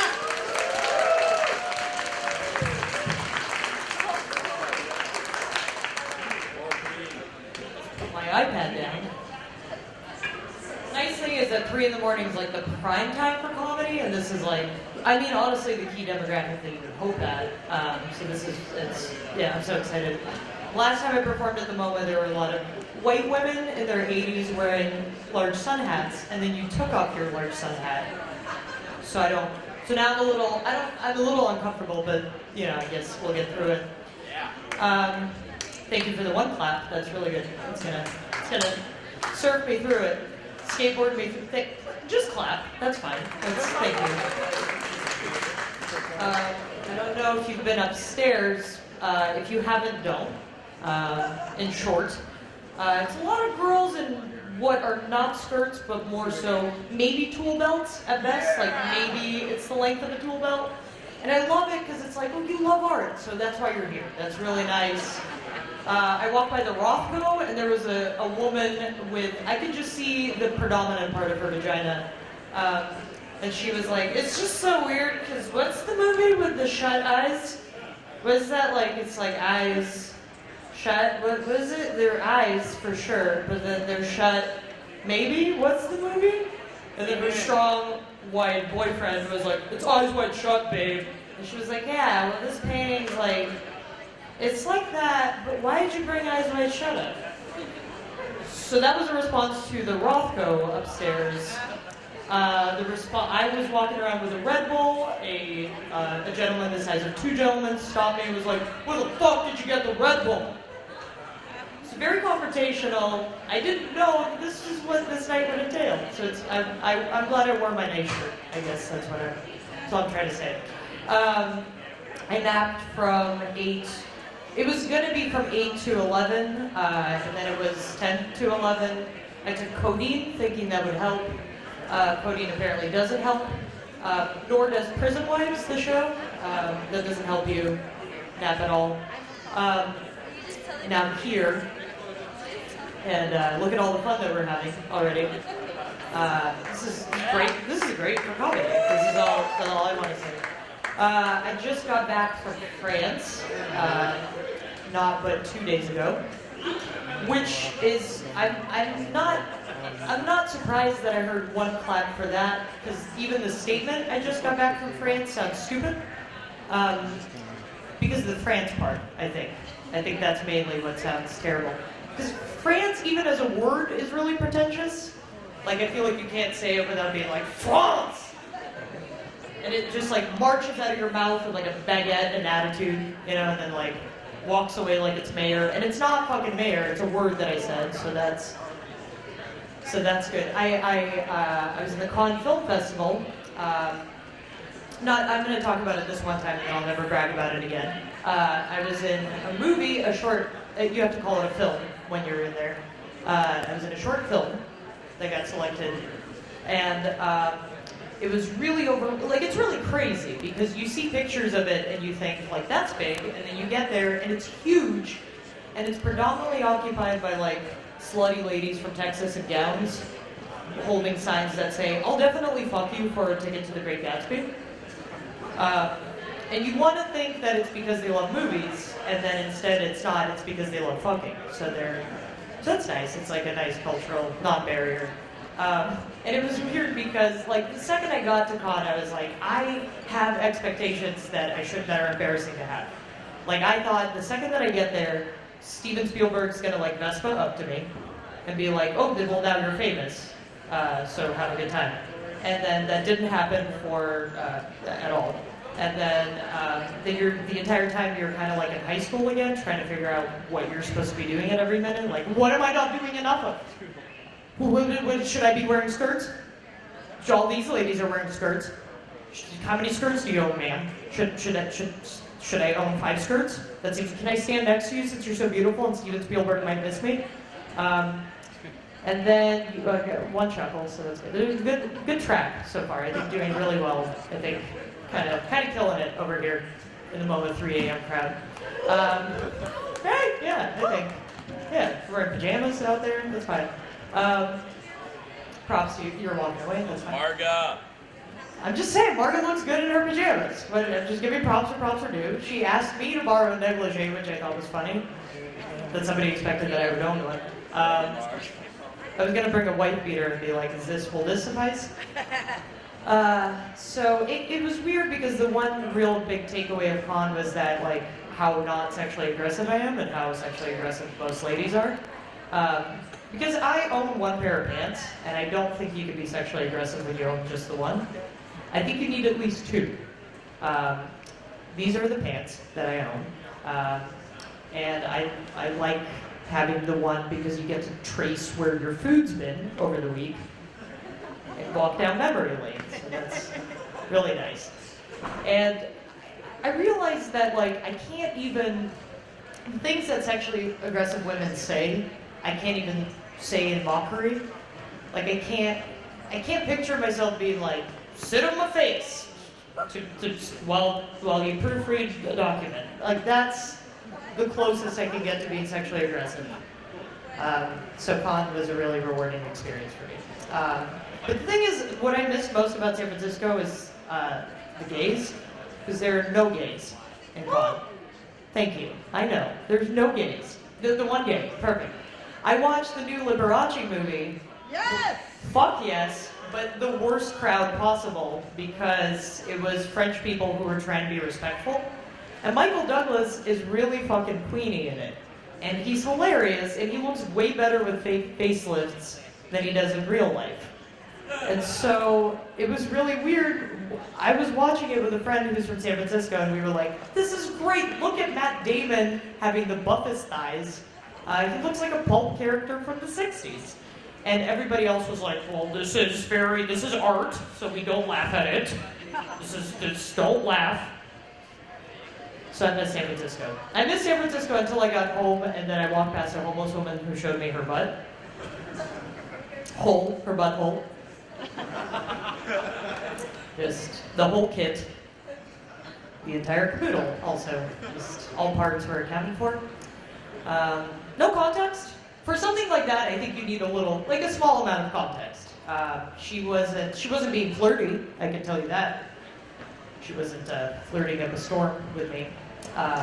She's very matter of fact. Like she was showing me a sandwich. She tried to purchase from a liquor store. Like, this is something that I have. For you, never for me. That's a good rule of thumb. Is it all of your asshole, then never for me? Thank you. And I was telling a friend of mine about it, and the photographer's over it, so it's pretty much done at this point. I was telling a friend of mine about it. He's not done. He's got one more. My friend. My prince, really. That's my prince. I was telling a friend of mine, freaking out about it, and he was like, hey man, it's San Francisco. She was just expressing herself. Let the lady express herself, you know what I mean? So 2 things. We are no longer friends, so fuck you, Paul. Number 2, that is exactly what's wrong with living in San Francisco. It's like not what I saw, but Paul, the only asshole in the situation, it turns out. Which is weird because the odds were so fantastically against him that specific time. Him versus an actual asshole, if you're not following. This is great. I'm going to do some iPad reading for you guys before I get out of here. I have to do another thing at 6 in the morning. I don't know why I'm this ambitious. Seems great. I'll take one more whistle, please. Thank you. All right, so I was thinking that for a generation of Twitter followers, writing is too long. Like, that's the problem with writing nowadays, is who can follow it? It's too long. So I'm becoming an iPad author and giving up comedy. I'd like to read you some of my writings. Are you ready for my ratings for iPads? Yeah? 2 yes? That's fine. Can I get 3 yes? Yeah. That was too many yes. I said 3. Okay. Hello. I have fish for feet. No, please don't be alarmed. Please have a seat. I promise to only. Please stop getting up. Really, I will only take up 7 minutes of your time. Won't you please take a seat in the Papazon? Please, this is embarrassing, really. Would you like a drink? I could chill you a Pepsi. See, this is exactly it. I'm just like anybody else. I have a Pepsi in the cupboard. I'm pleading to be chilled at a green Papazon chair resting under a painting of my father napping. You can tell he's napping because he's in a Papazon chair. He has a bed, so he's certainly napping in the painting. Let me fetch, where are the guest server cups? What was I saying? Oh yes, my story is simple, really. Do you have time? Yes, let me see. I was born first, and then my mother got into a fight with one of those nurses over the matter of a Tom Petty song, and then the nurse switched my feet with 2 fish. So you see, it's really very simple. Excuse me, would you mind not dangling your toes off my Papazon chair? If a Papazon isn't your idea of a great chair, I'm afraid this meeting is over. That's story number 1. Story number 2. A man was walking alone when he began crying. My purse, he sobbed. My purse is gone. Little did he know the purse was never there to begin with. That's story number 2. Story number 3. One time a man was wearing a fedora and I no longer wanted to date him. Story number 4. Isn't it odd that I have 3 teeth? It certainly feels odd with how I was treated at Macy's. First, they would not accommodate my dog. Then they requested my mother put her shoes back on, and then rather rudely at that. Finally, they didn't even pretend to be interested in why I was entitled to a free house coat. My dog, you see, was having a bit of anxiety because she suspects she isn't a purebred. My mother's feet get very tired, with all the walking around, finding the perfect underwear to wear over her pants. And the house coat looked as though it had been molested, with the poor visual arrangements in the store and the fluorescent lighting. I simply had to rescue it, and instead, I was judged for my 3 teeth. It's as though they don't know I'm mayor. That's story number 4. And then story number 5 comes actually from today, and then I'm done. And then we never have to look at each other again, so relax, it's fucking fine. Okay. The sun rose in a brief moment and stretched its slutty arms. It remained in a stretch like so and looked below at its audience. Were they watching? Below on the streets of San Francisco, people went lethargically about their day, remarking to themselves that it was nicer out than usual. And wasn't it weird that it was only nice in October? And isn't it annoying that they were wearing a sweater when they should have been wearing plaid shorts? The sun took these words as words of encouragement and flirtily dangled the dirty foot into the periphery of the city.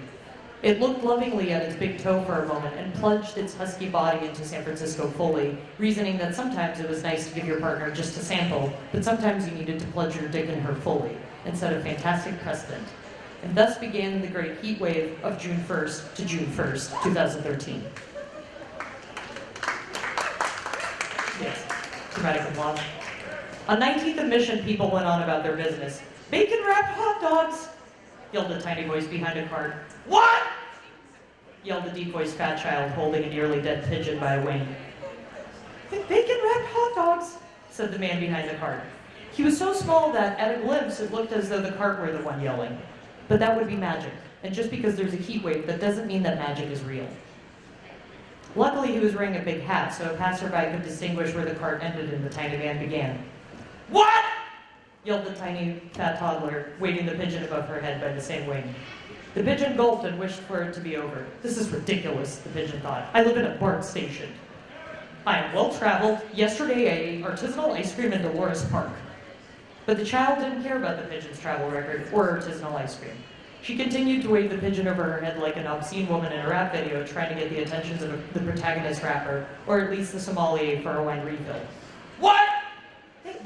Bacon-wrapped hot dogs, said the tiny man in a shaky, pleading voice, disappearing even further behind his hat. To an outsider, it might have seemed as though the hat were crying. The child seemed to enjoy making the man in his hat cry. She kept waving the pigeon and yelling, What? A homeless woman walking by felt excited by the excitement and pronounced, I have 5 nephews, pulled down her pants and showed everybody her asshole. 3 normal people, white people in their mid-20s, walking nearby stopped, snapped an Instagram picture of the entire thing, and sighed with relief, knowing this was the San Francisco they loved, and this was the San Francisco they were paying $2,000 a month to see. Should we just go to Zeitgeist and talk about it for a minute? Asked one normal person. We should just probably go to Zeitgeist, answered the second normal person. The third normal person said nothing. He was the photographer of the group, and his value was not measured by the amount of times he said things during a conversation. The first two normal people knew this and loved that about him. It so relieves the pressure of having a third person talking all the time, they had said to each other in the past. Just let us do the heavy lifting, they would tell them in unison sometimes. At this moment, they knew their group of friends was perfect. The first normal person hugged the second normal person. Someone said, "These are the days of our lives," and the three went off to Zeitgeist. When they got to Zeitgeist, they decided it was too full and the staff was too rude. But then again, we're already here, said the first normal person. They found themselves at a real crossroad. Wow, we're at a real crossroads, said the first normal person. The third normal person saw this as an opportunity and showed everybody his penis. The first two normal people were like, "What are you doing?" The third normal person was like, "Oh, I thought the opportunity called for it." They laughed and said, "These are the days of our lives," and went off to start a successful business. So, thank you. That's been my time. You guys have been, you've been here, so that's great. Thank you. Thank you. Anna Seregina, a little bit more, again, this is more for you than Anna, because Anna just was at con. Ladies and gentlemen, put your hands together, make some noise. I am here, I'm your host, and my name is what? Thank you very much. I'm under the table right now, for those of you who have HD, and I'm sorry, KQED, I'm under the table right now. It's, again, oh, wait a minute. Oh, I can't do it. Okay, here's a scene from the clock. Hey, see that time? Okay, now, ladies and gentlemen, we're getting ready for our next act. Anna Seregina and I will be performing at the SF Punchline. I am here till 6 a.m., as are you, and so is Anne from San Mateo. I saw you yawn. Please don't leave. Just take a nap. Take a nap in your chair. Everybody, it's really important for us to stay together. We're a family right now. We're a family in this room I don't know the name of. But if anybody has any alcohol or weed, if you can hook me up and we can go step outside at some point, not during the next act, but some point, please, because it's been a few hours, and it's just me, and I can't really. At 3:30, I'm just used to a certain kind of state of mind. And right now, I'm kind of having the shakes and the DTs, and I see elephants. Okay, ladies and gentlemen, are you ready for the next act? Are you ready for the next act? Then I'm going to come up. I'm going to come here, and I'm going to tell you about the next act. Are you ready, ladies and gentlemen? All right, this gentleman is fantastic. I had a chance to work with him at Shotgun Players in the East Bay. He is a pro. He's an ace. And you have chosen wisely. Instead of sleeping, you have chosen wisely to be here at SFMOMA before this place shuts down for a few years to see Eddie Muller. Let me tell you about Eddie. He is a second-generation San Franciscan product of a lousy public school. Yay! And a product of a couple crazy years in art school, never went. And too much time in newspaper offices and sporting arenas. He is a word slinger, impresario, and a noircheologist. Ladies and gentlemen, it's all up to you. Put your hands together, yell, make some noise for Eddie Muller.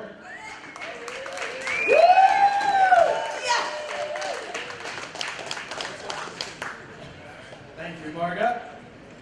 Yes, I remember when we were together at Shotgun Players, I did bring the fortification that night, as I recall. Yeah. Sorry I can't do the same for you this evening.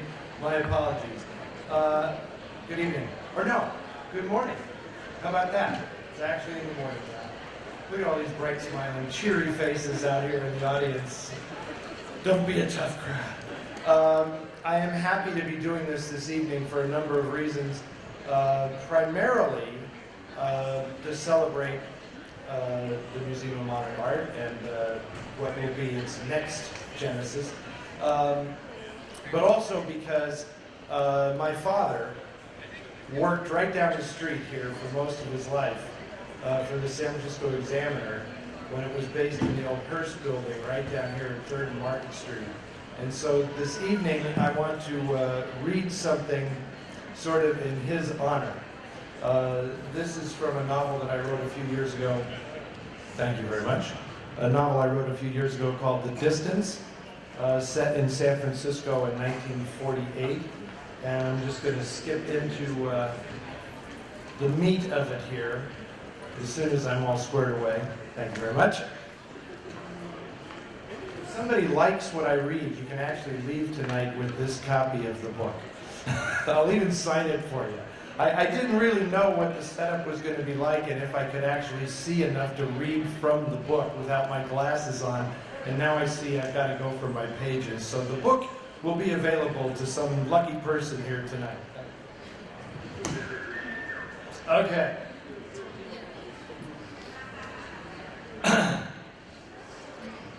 Nothing matched the excitement of the composing room, not even the expected clamor of a prize fight crowd.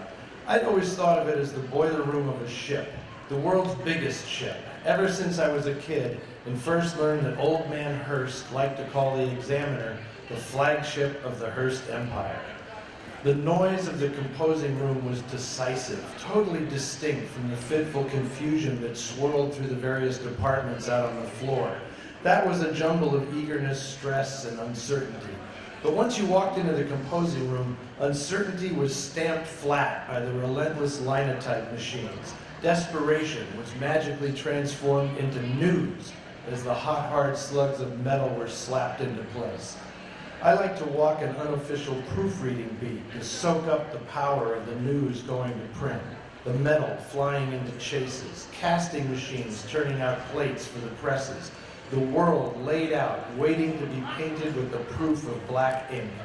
Sometimes the proof was barely dry before the sheets were bundled and tossed into the back, and the flagship sailed into the streets, its cargo of the tragic and uproarious, condensed and manageable, unloaded on every corner.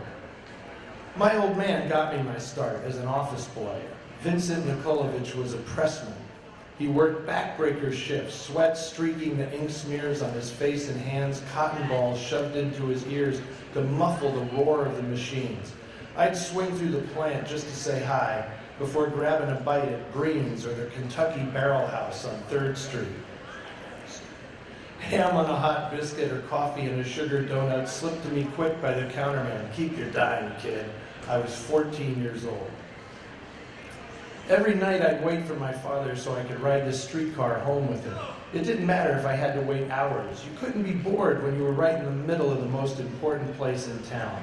Those early morning hours when the city was asleep were the best times my father and I spent together, even if we couldn't hear each other over the roar of the presses.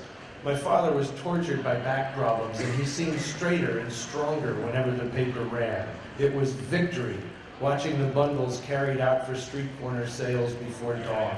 San Francisco had 7 newspapers vying for the public's loyalty: the Call-in Post, the Bulletin, the Illustrated Daily Herald, the Daily News, the Journal, the Chronicle, and the monarch of the dailies, flagship of the Hearst Empire, the Examiner, my paper.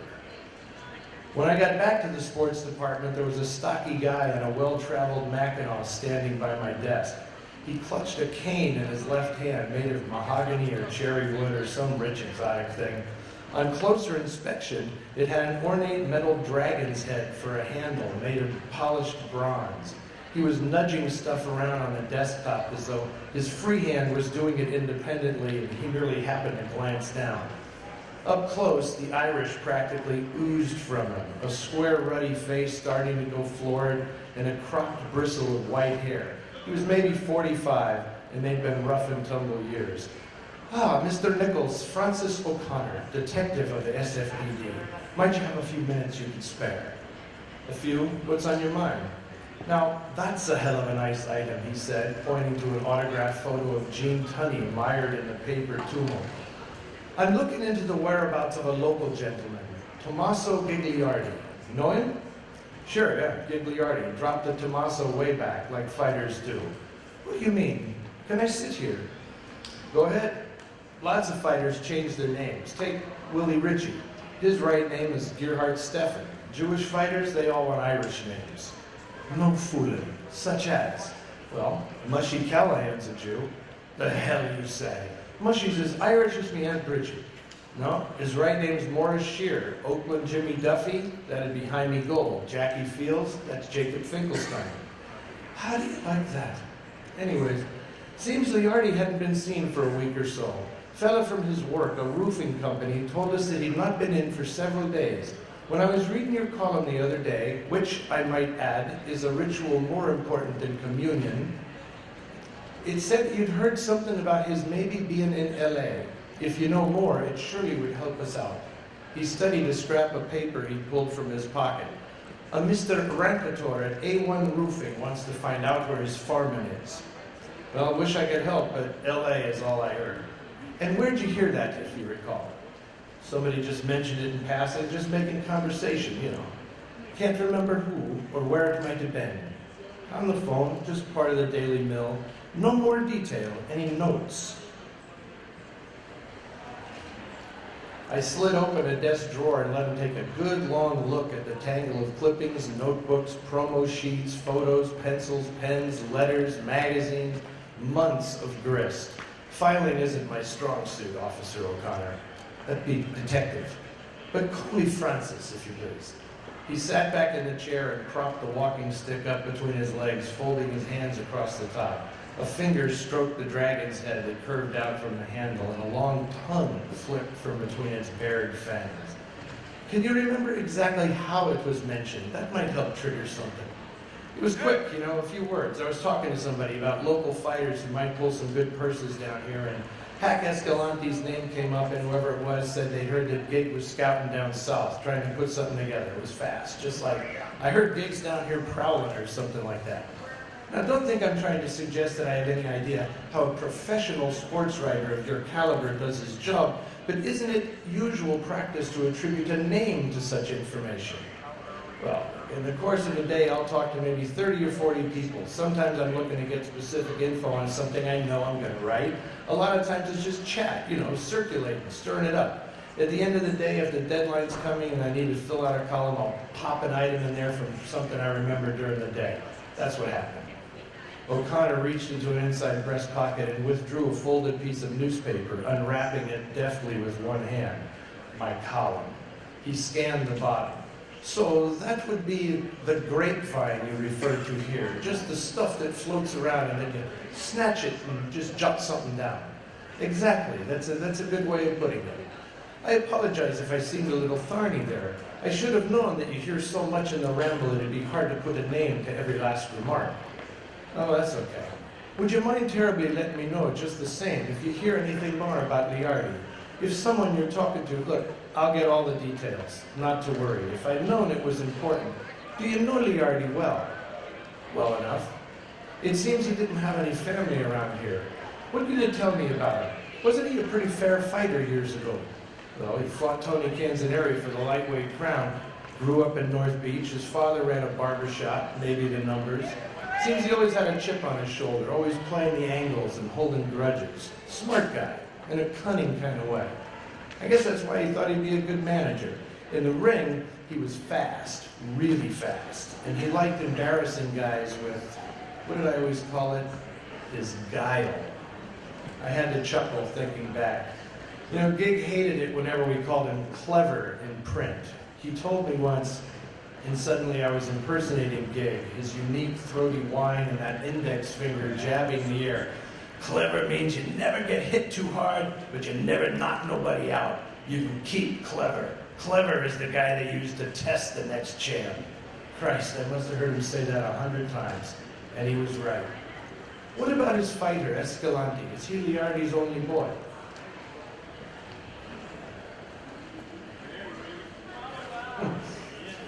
That's right. Isn't that a little odd? Don't managers usually have a whole stable? Well, Gig wasn't exactly a fight manager in the class of a Dewey Sanders or a Johnny Flaherty. He wanted one kid, a puncher that he could work with, a big kid, somebody who could knock people out. I get the picture. But why do you say he wasn't exactly a fight manager? Well, he never learned to make contacts and play the game, always on the outside, looking in, a loner. Not a good thing to be if you're trying to score good purses. But you said wasn't. You said he wasn't a fight manager in the other guy's class. O'Connor smiled and a little laugh bubbled from him. Is there some confidential inside info you're holding out on? Has he quit? Did I say that? Sorry, no. He's still in the Dodge, so strictly between you and me. He's not cut out for it. Neither was I. Christ almighty, I loved boxing when I was a kid. I was a newsie, you know. I sold the call down by the cable car turnaround at the ferry building. And you had to fight, you know. Protect your territory. Thought I was another Packy McFarlane till I broke 3 knuckles on this hand, mixing it up with some guinea kid who was trying to poach some of my regulars. But for bad hands, you might have been writing about me. He stabbed his cane down on the floor and rubbed the burr on his head. Those were the days for the papers. Jesus, Mary and Joseph, it was fierce. If somebody tried to move in on your prime selling spot, the beef had to get settled. Over at the SP depot, the station cop always told us to take the fight behind the MJB coffee building. I remember a lot of my pals were boot jacks. The workers leaned out the windows to watch the fights. Remember that? The whole alley smelled of roasting coffee just wafting through there, thick as could be. I can smell it now. I took this cue to lead him further down memory lane and away from his missing persons case. You know, when I was a boy, there was a priest at our parish, St. Elizabeth's. His name was Father Petrie. He'd been a CYO boxing champion.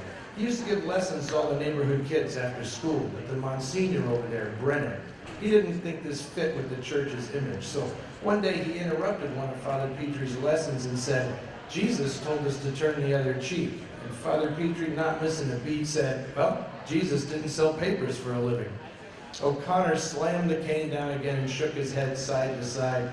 He tightly pursed his lips as if he couldn't allow a laugh for fear it would blow out the entire 3rd floor. Remember Dago Louie, I prompted? O'Connor's howl turned every head in the department.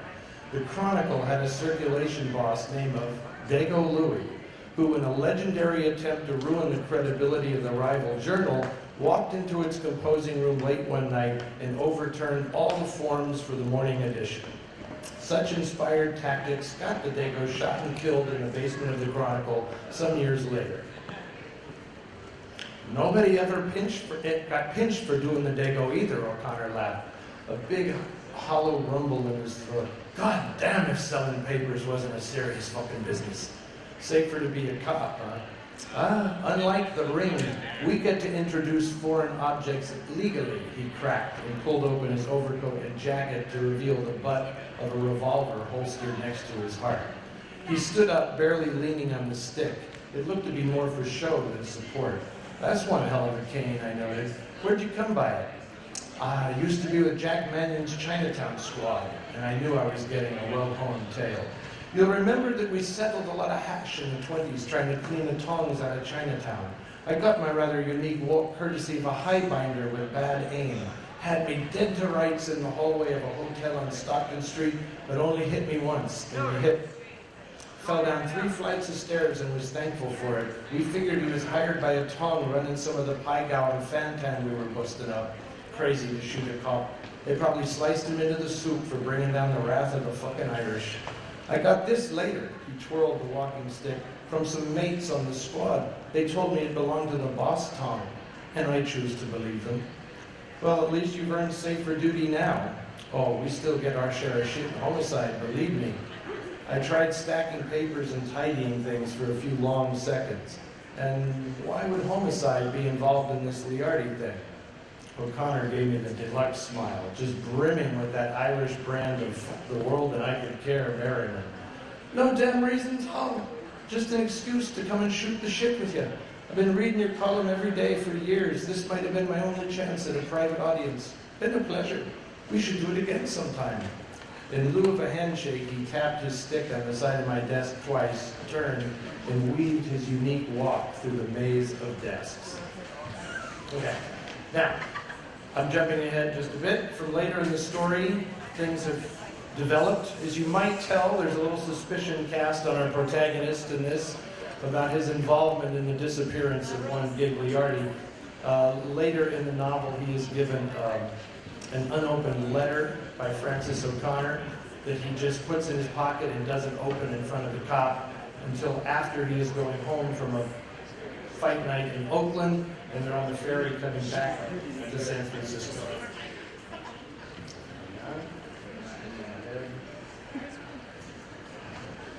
Jesus, I thought this would be faster than just drop the pages.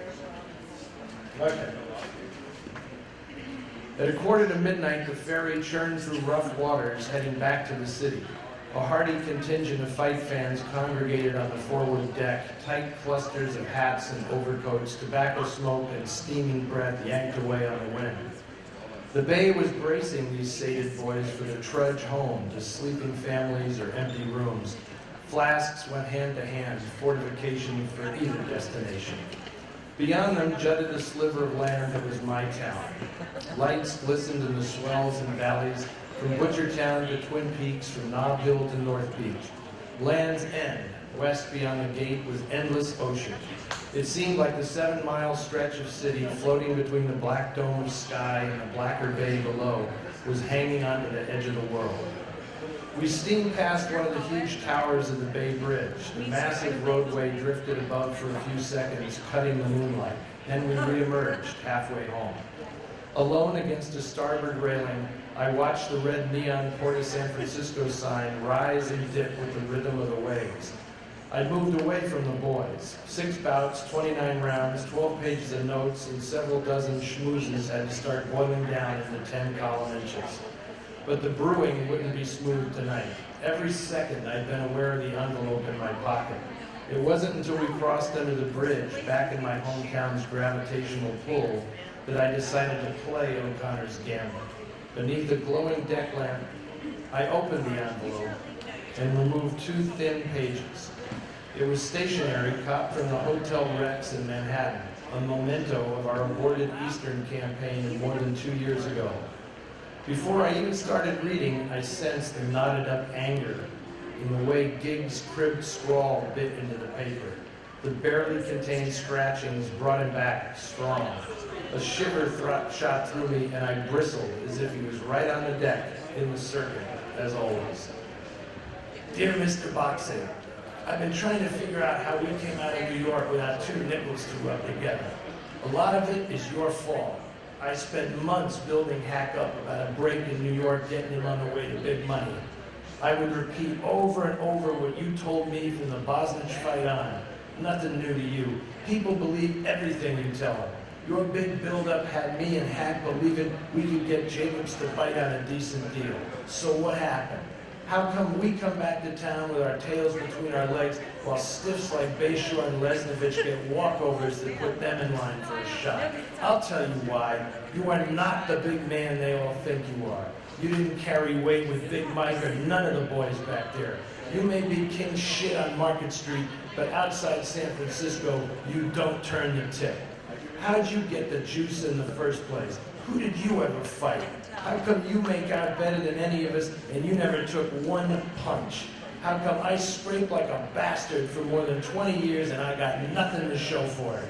Answer me that if you know so goddamn much. No wind-up, no sign-off. He punched himself out. I considered giving the letter a burial at sea. Instead, I refolded it and slipped it back into the envelope. I ran the facts to cool the burning at the back of my neck. The bobbing of the ferry and the choppy waves flipped my stomach. There was a vital fact that would cut through the emotion. I searched for it the way a fighter did, so he could stand clear and ready at the opening bell. There was no postage on it, Gay. That was the main thing. You left your fight in the gym. You worked yourself into a righteous rage, but you couldn't carry it to the center of the ring. We call that a forfeit. I scanned the deck for the roughest fucker on board. Over on the port side, knocking back nips from his short dog, was Buddy Doyle, a once feisty lightweight who'd earned a rep for fighting dirty. He felt the rules didn't apply against colored fighters. thumbed Sam Barber in a clinch and nearly popped his eye out. Buddy was a mission boy whose juiced-up old man was face down in his saloon the night Mrs. Doyle hanged herself. About the time Buddy made his first impression on a police blotter, aggravated assault, age 15, I was getting kicked out of Cogswell Polytechnic for a lesser offense, delivering a graphic oral report about the night I sneaked into the bucket of blood for a Friday night fight card. I got a lecture that there was, quote, no future in fighting. Little did they know. Hey, how's it going, buddy? He straightened right up, waving off the last swallow of Jim Beam being offered by Sam Rinaldi, a sofa salesman who owned a piece of Buddy in his prime. Good, Mr. Nichols, real good. How you doing? Can't kick. 6 years earlier, I'd battered these words onto a blank roll in the Royal. No one present will ever forget the sight of Doyle, claret streaming from the widening gash, gallantly rallying as the last seconds ticked away. A right knocked Lemos into a vulnerable spot, and the left hook that Doyle followed with brought the crowd to its feet in a thunderous roar. Lemos was down and out with 2 ticks of the clock to go. Doyle triumphed on pure guts. The copy boy ran that to lino. The words became hot metal. The ink coursed through tubes from the vats to the plates. The proof flowed black. Presses pounded, sheets were bundled and tied, and Buddy Doyle's validation was loaded and delivered. I give short odds that that clip was in his wallet, right now, always. Buddy, you ever think what would have happened if you had walked into the Royal Athletic Club that day, spoiling for a fight? I asked him. I took out my last cigar and bit off the end. A crooked smile split Buddy's pink, wind-whipped face. I'd probably be in the joint, fighting for nothing. He laughed, and everybody joined in. As far as guys like Doyle were concerned, a one-day starring role in the sports section beat a benediction from the Pope, hands down. As long as he had that clip in his billfold, he may as well have had the city seal tattooed on his ass. He was legit. Doyle flashed a lighter from his pocket and cut the flame for me. Rinaldi moved in to block the wind. You need a lift? Buddy asked. Yep, just to the office. Thanks. Nobody said life was fair, baby.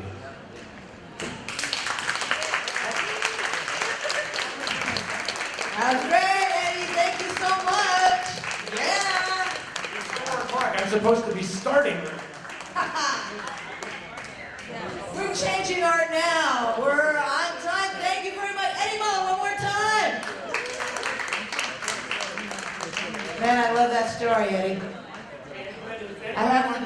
If anybody wants to know who killed Gagliardi, there's a copy of the book right here waiting for you. You know, I'm in love with a boxer right now, Eddie.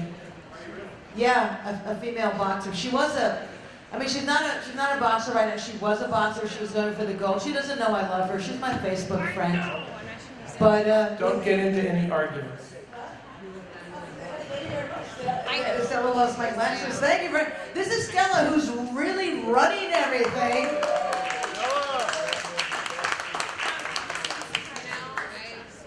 Oh, you and I are gonna chat?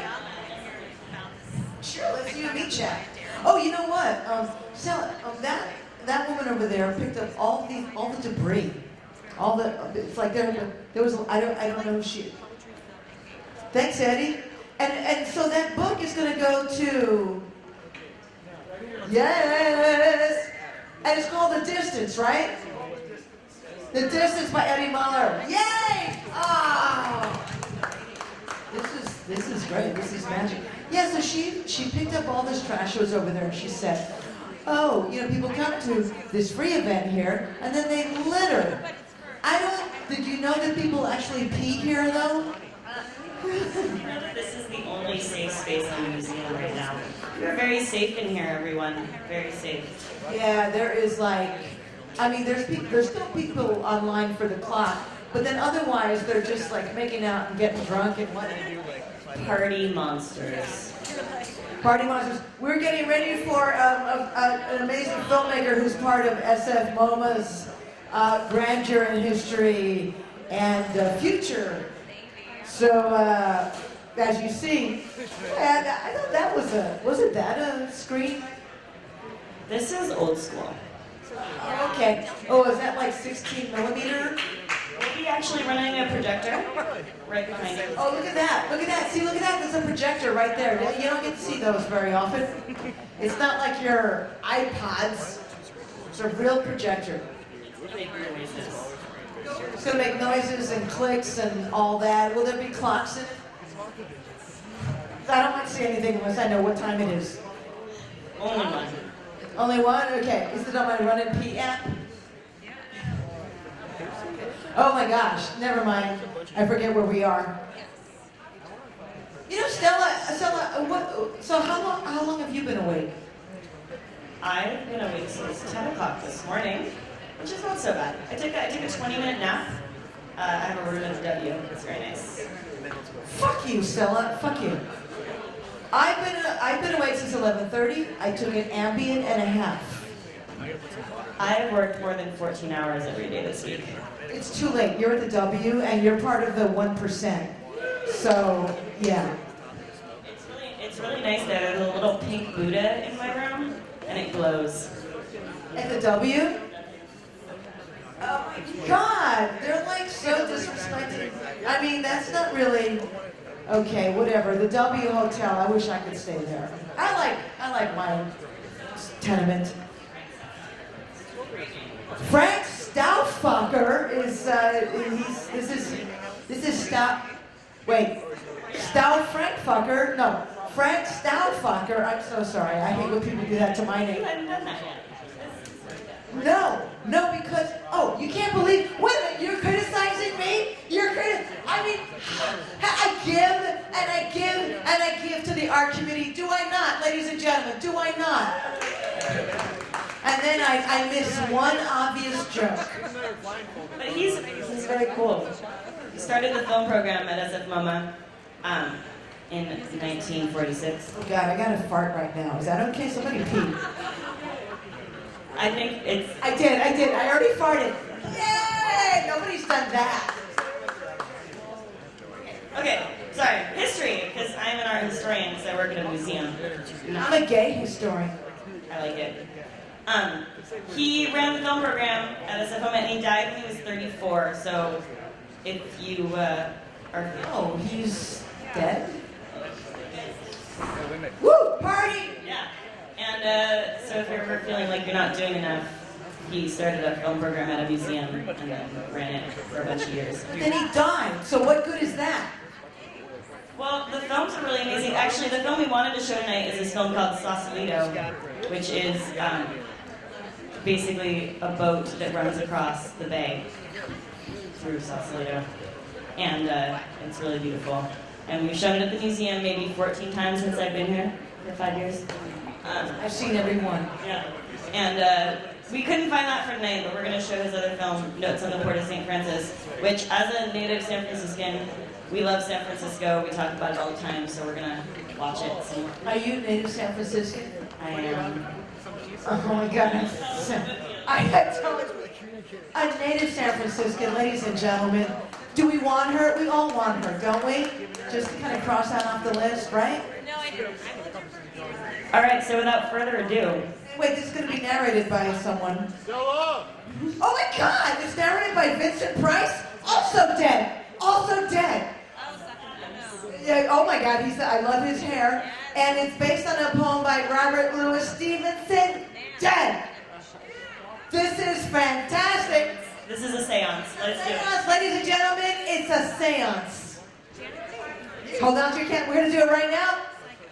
Are you ready to do it right now? Yeah. More. We need more. All right, everybody. Let's run the projector. Frank Stauffacher.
The Pacific coast of the United States is one of the most exposed and shelterless on earth. The trade wind blows fresh. The huge Pacific swell booms along degree after degree of an unbroken line of coast. On the west, the deep lies open. Nothing near but the still vexed Farallones. The coast is rough and barren. Tamalpais, a mountain of a memorable figure, springing direct from the sea level, overplums the narrow entrance from the north. On the south, the loud music of the Pacific sounds along beaches and cliffs and among broken reefs, the sporting place of the sea line. Dismal shifting sandhills sprinkled by the wind appear behind.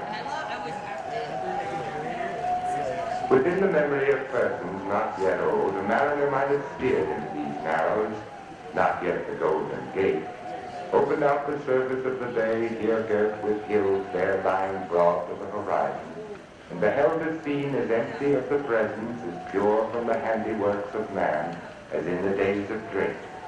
A Spanish mission and a fort, all else would be unchanged. Now, a generation later, a great city covers the sand hills on the west. A growing town lies along the muddy shallows of the east. And from all around the hum of corporate life, of beaten bells and steam and running carriages, goes cheerily abroad in the sunshine.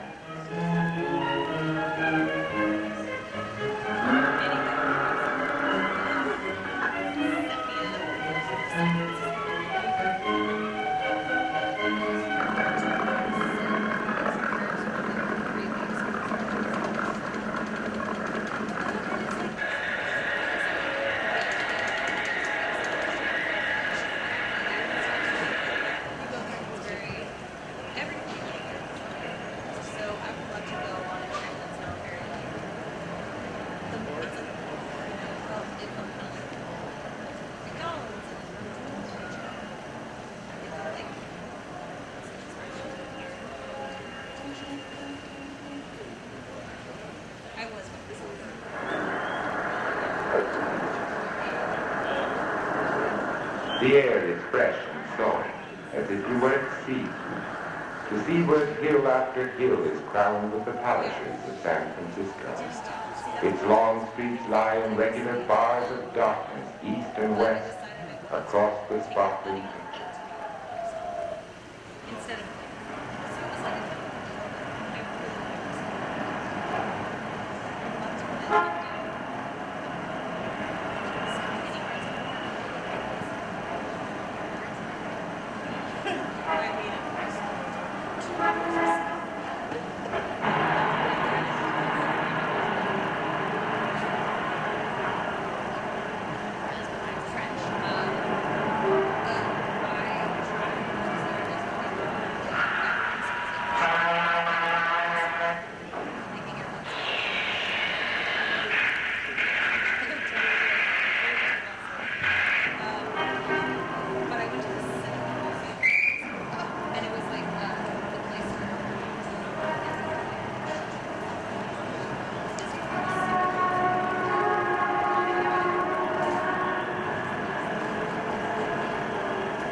Nothing remains of the days of Drake but the faithful trade winds scattering the smoke, and the fogs that will begin to muster about sundown.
Thus, in the course of a generation only, this city and its suburbs have arisen.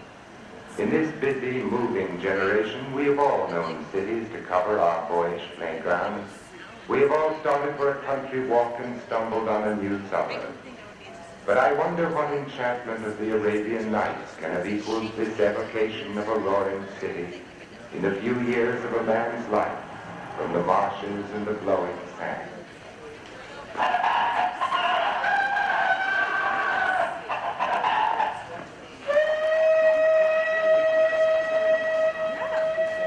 Such swiftness of increase as with an overgrown youth suggests a corresponding swiftness of destruction.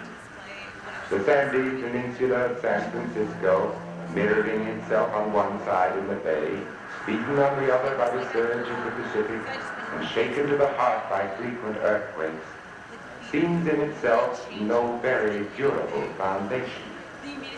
According to Indian tales, perhaps older than the name of California, it once rose out of the sea in a moment, and some time or other shall, in a moment, sink again.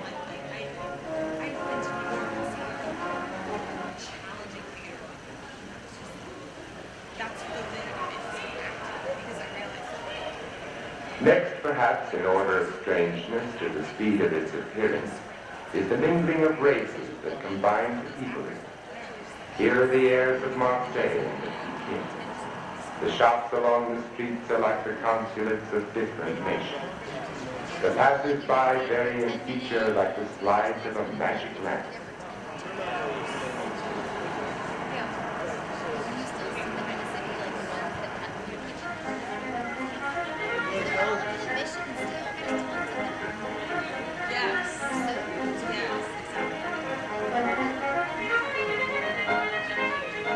We are here in that city of gold, which adventurers congregated out of all the winds of heaven. We are in a land that till the other day was ruled and peopled by the countrymen of Cortez. And the sea that laves the piers of San Francisco is the ocean of the East and of the Isles of Summer.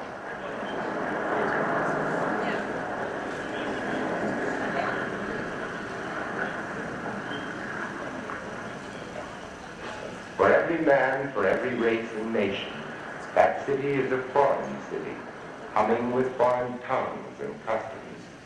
And yet each and all have made themselves at home.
The Chinese are settled as in China. The goods they offer for sale are as foreign as the lettering on the signboards of the shops. Dried fish from the China Sea, pale cakes and sweetmeats, the like perhaps once eaten by Bonjour. Nuts of unfriendly shape, ambiguous outlandish vegetables, misshapen, lean or bulbous, telling of a country where the trees are not as our trees. And the very back garden is a cabinet of curiosities. Who knows but among those nameless vegetables, the fruit of the rose tree itself may be exposed for sale. The joss house is hard by, heavy with incense, packed with quaint carvings and the paraphernalia of foreign ceremonies. All these you behold crowded together in the narrow arteries of the city, cool, sunless, and a little moldy, with the high musical sing-song of that alien language in your ear.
In the better parts of this most interesting city, there is apt to be a touch of the commonplace.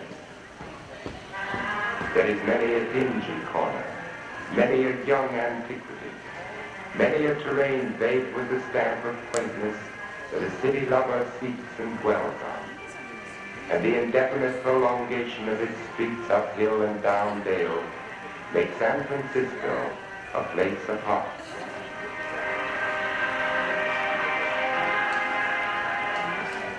Nob Hill comes bright in the face of honor, but the two other hills are more entertaining to explore. On both there are a world of old wooden houses snoozing away all but forgotten. Some are of the quaintest design, others only romantic by neglect and age. Some are curiously painted, and I have seen one at least with ancient carvings on its walls. Surely they are not of California building, but far voyagers from around the stormy Horn, like those who sent for them and dwelt in them at first. Brought to be the favorites of the wealthy, they have sunk into these poor, forgotten districts, where, like old town toasts, they keep each other silent countenance, enjoying the unbroken sun and the quiet. Everywhere the same tumble-down decay and sloppy process, new things yet unmade, old things tottering to their fall. Everywhere the same sea air and isleted sea prospect.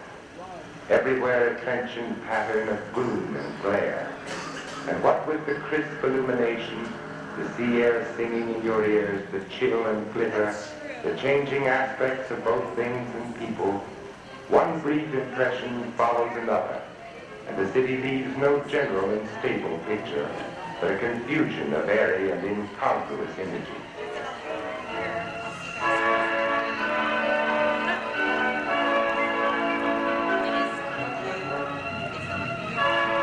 So do extremes meet in this city of contrast.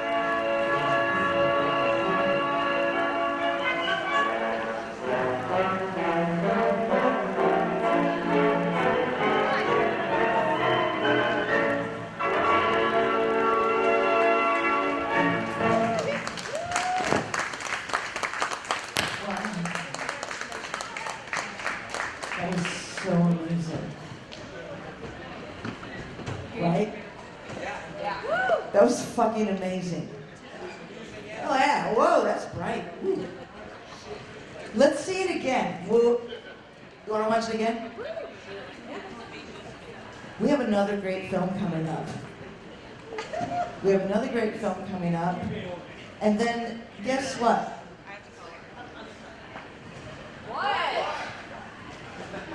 What you've been waiting for the last 12 hours. It's a dance party, ladies and gentlemen. Oh no, I said that.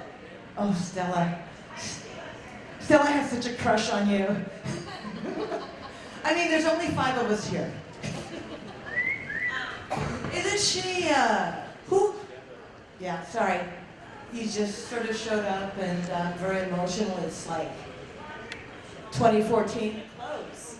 Like everyone's having a great time, but I hope you're also saying goodbye to this building that's been my home. No, just nostalgic, right? Just not. I feel bad, I actually do. And then that film was so beautiful. It was like, you know, the Food Network is like food porn. That was like San Francisco porn. Did you see the kids riding? Skateboards hadn't been invented yet, and they're bombing down hills. It's very cool. Yeah, it was kind of like the culture here. It was California, you know? New York is like, wow, skateboards. I had a little skateboard that I would sit on and then go down the hill in Manhattan. It was very sad. Actually, I don't know how to drive because I'm from San Francisco. I don't know how to drive either because I'm from Manhattan. Hey, East Coast, San Francisco, San Mateo. Listen, you know, Sal, have you met Anne from San Mateo?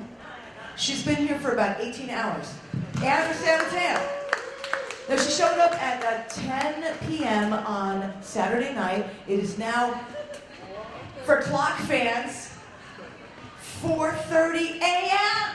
4:30 a.m. You know what happens at the clock at 4:30? Can we get in now? Come on, let us get in. There's only like 20 of us. This is what happens. I'm sleeping. Ring, ring. Why are you calling me at 4:30 in the morning? That's what happens.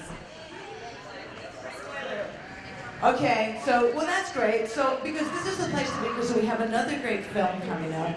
And then we have Stella Lockman's super secret dance party. Don't tell your friends.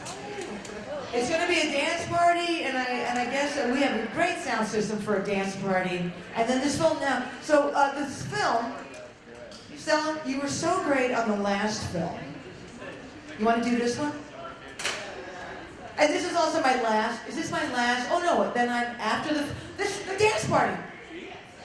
Oh, I danced before to Steve Dunn. Oh, my contract says I only dance once, but we'll talk about it. Listen, Stella is going to tell you about the next filmmaker and film. Would you like that, ladies and gentlemen? Okay, Stella, take it. So we've got Paul Clipson here. He just left, but Paul Clipson is amazing. He's our projectionist here at the Wattis Theater, which is my home away from home for the past 5 years at Metamec Museum, and he is a true artist of film. Please appreciate that you're not seeing a laptop being played. It's the real deal. It's very sexy. And so Paul's going to show a film tonight with a soundtrack by another SFMOMA staff member who's near and dear to my heart, Jeffrey Cantu Ledesma, who, if you stick around at 6 o'clock in the morning, there will, who's not going to be here, right? Okay, round of applause. You're in it to win it. I see winners all over the place. Jeffrey is actually our 6 a.m. performer we're back on the roof, and he's with George Chen, who's very cool. It's going to be good. He's very funny. Jeffrey is actually not in town, but he has left a piece to be played as a sunrise salutation type thing at 6. So, I don't know when the last time any of you saw the sunrise was, but you should definitely stick around and go back up to the rooftop to watch the sunrise, because guess what? This party's been crazy. It's probably never going to happen again. True story. Yeah. So, we're not going to talk about that smiley face. But also, you should go up and try and find Waldo if you haven't found Waldo yet on the 3rd floor landing. Or, sorry, on the 5th floor on the bridge, you can find Waldo. If you haven't done it yet, that's your last time to do that. What else should you do before this building closes? Obviously. Go up to the 5th floor bridge and look down and get a little dizzy. Just get a little dizzy. And, what else? I don't know. Where's my way? Things might just happen. Ladies and gentlemen, do you understand that this is the Museum of Romance tonight? Yeah. And the longer we stay, the better our chances are. Am I right? Anne from San Mateo.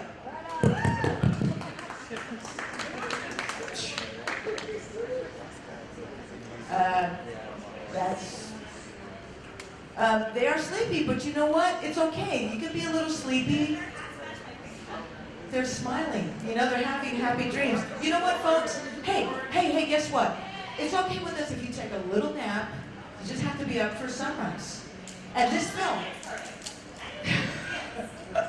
Wow, she needs people to dance. Who's going to dance at the dance party? Let's see. Let's just lower your expectations right now. 2 people. Stella, are you going to dance? I'm going to dance. Wait, doesn't that change everything? Stella's going to dance at the dance party. Man, I tell you, this a condom. Okay, I don't. I'm not. No spoilers. So, at least 6 people here who are going to dance with me. I see 3 hands. You're shy guys. Yeah, but are you shy guys? Yeah, shy guys. We got some shy guys in the house tonight. Wait a minute. Wait, where's the ladies? Ladies, let me hear you. Woo! It's a sausage fest. Got lady in the front. Lady in the front. Give it up for the lady in the front. Ladies represent. Ladies represent.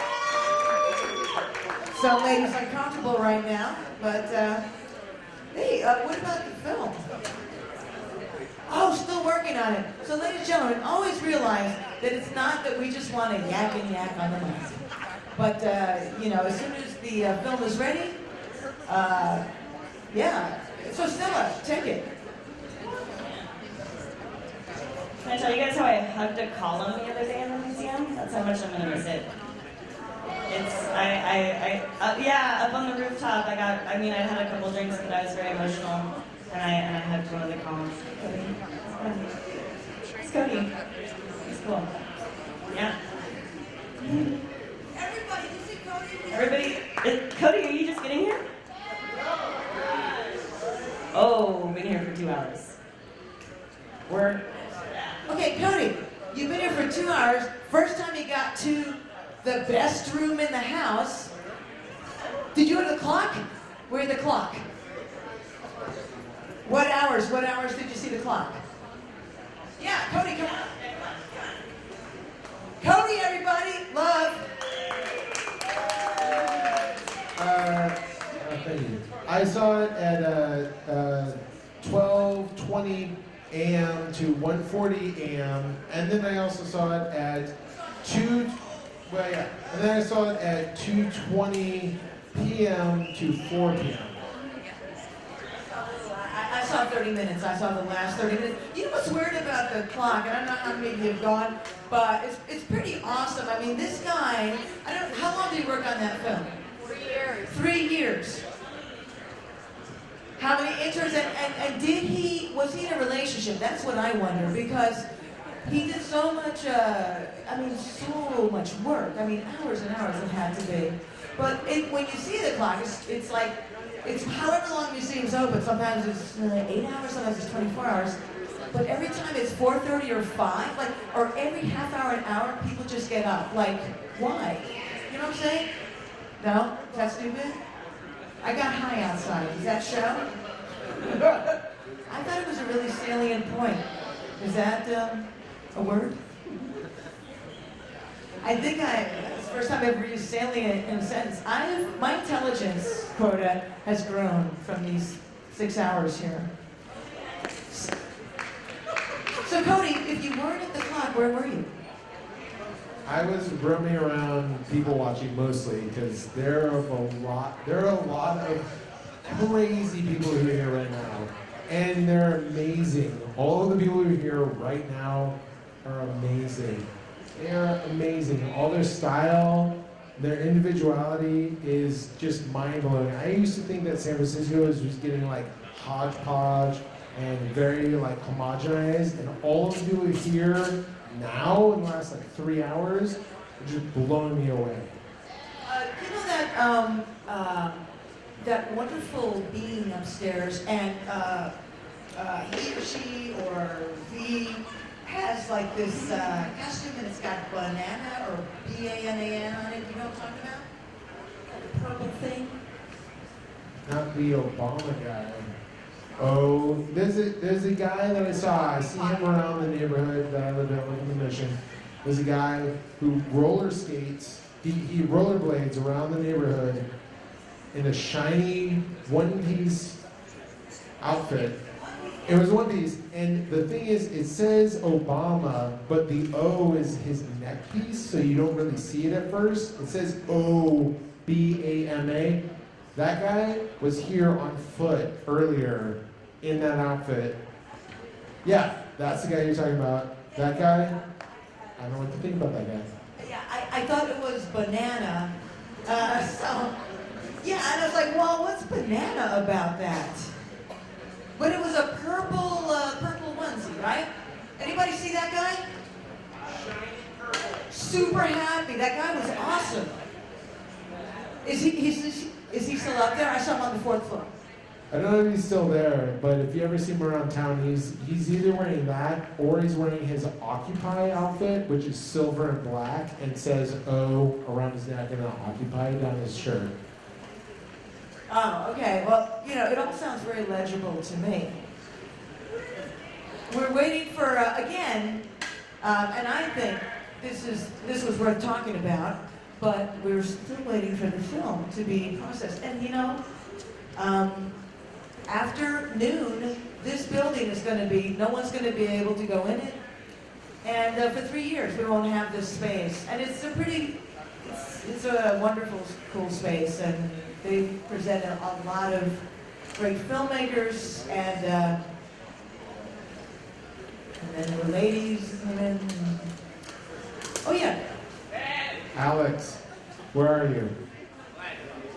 There's, all right, I'm trying to leave with that guy in the back, so I was just trying to stand here and say hi to Stella, and I got roped into this. Hey, Stella. Hey. All right. Have a good film screening, ladies and gentlemen.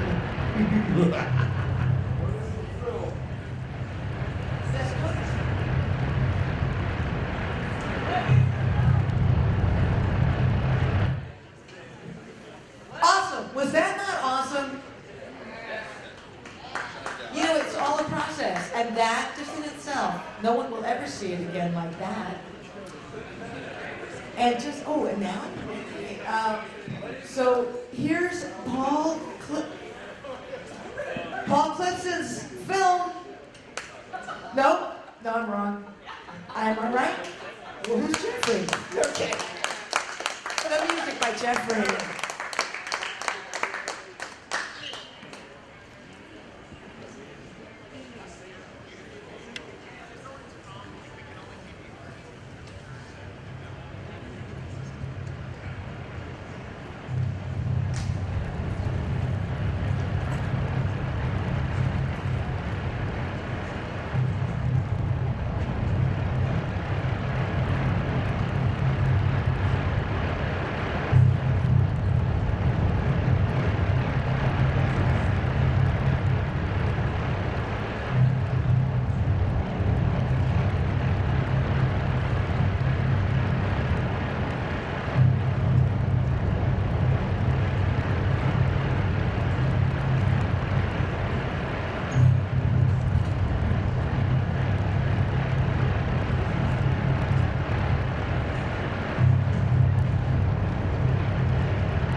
That was exciting, and then it was scary. Anybody get scared? Yes.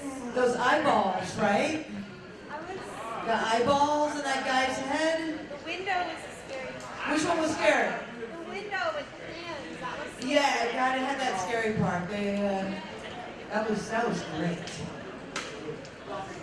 It really was. Did you lose your mind? Yeah. Yeah, you were losing your mind. Hey, folks. No, stay. Folks. Oh, no, and we're having a dance party now. Mira, tenemos un dance party. Vamos a bailar. Por Stella. Stella vas a tener un mix party. Aquí estamos todos los latinos porque es el reloj. That's the clock in Spanish. So I'm on point. 5 a.m. everybody, look at us. Oh shit, I'm not gonna say no, stop that. It's just, look, I'm just getting fatter. I don't know. I mean, like, I was gonna go, but I mean, are we gonna stay? I mean, I think Stella has really worked hard on her mix. George! Oh, look at this guy. Come on. George, can we have a preview? Okay, you're Marga Gomez. Oh, by the way, what's my name? Wow. What? You guys, wait, those guys next to you, are you from California? Where are you from? New York? Is that why you're such a badass? Never once. Say my name, babe. Okay, now here's George Chen. George! Seattle crouch. George, I almost fell off the stairs tonight. Too bad. Well, I'm going to be in a different room. I'm going to be upstairs on the 5th floor. Are you going to be for the sunrise? I lost 15 pounds in 6 weeks. What do you think, ladies and gentlemen? I got a ways to go. KQED. Dude, KQED. Are they coming up to the roof? Are you coming up to the roof? 6 a.m. Yeah. So we're going to pledge break right now. Yes, please. Yes, please send it to margagomez.com and... I have a Susie Ormond book on tape. Ormond? So Susie. I know Armin. Susie Ormond? Yeah. I actually know her personally. Oh, actually, I bought a set of her books. George. Yeah. Are we going to talk about financial things right now? Well, she said... How do we plan for our retirement as comedians? I think this is the time that the elders watch KQED live stream. Yeah. Oh, I almost fell. Too bad. Okay. So, I'm going to be up there at 6 a.m. on the top floor. George Chen is a great comedian, and he runs a fantastic room on Valencia Street called Cine Cave. Anybody ever been to Cine Cave? One person in a random sampling in our museum. 40 people. Cine Cave, Las Vegas video. Yeah, Las Vegas video. You guys remember videos? Okay, is this dance party time? I'm gonna take a Stella's bite. party. Okay, so George at 6 a.m. on the roof for the sunrise. I'm Marga Gomez. Thank you very much, and thanks to everybody I worked with tonight. Rock on!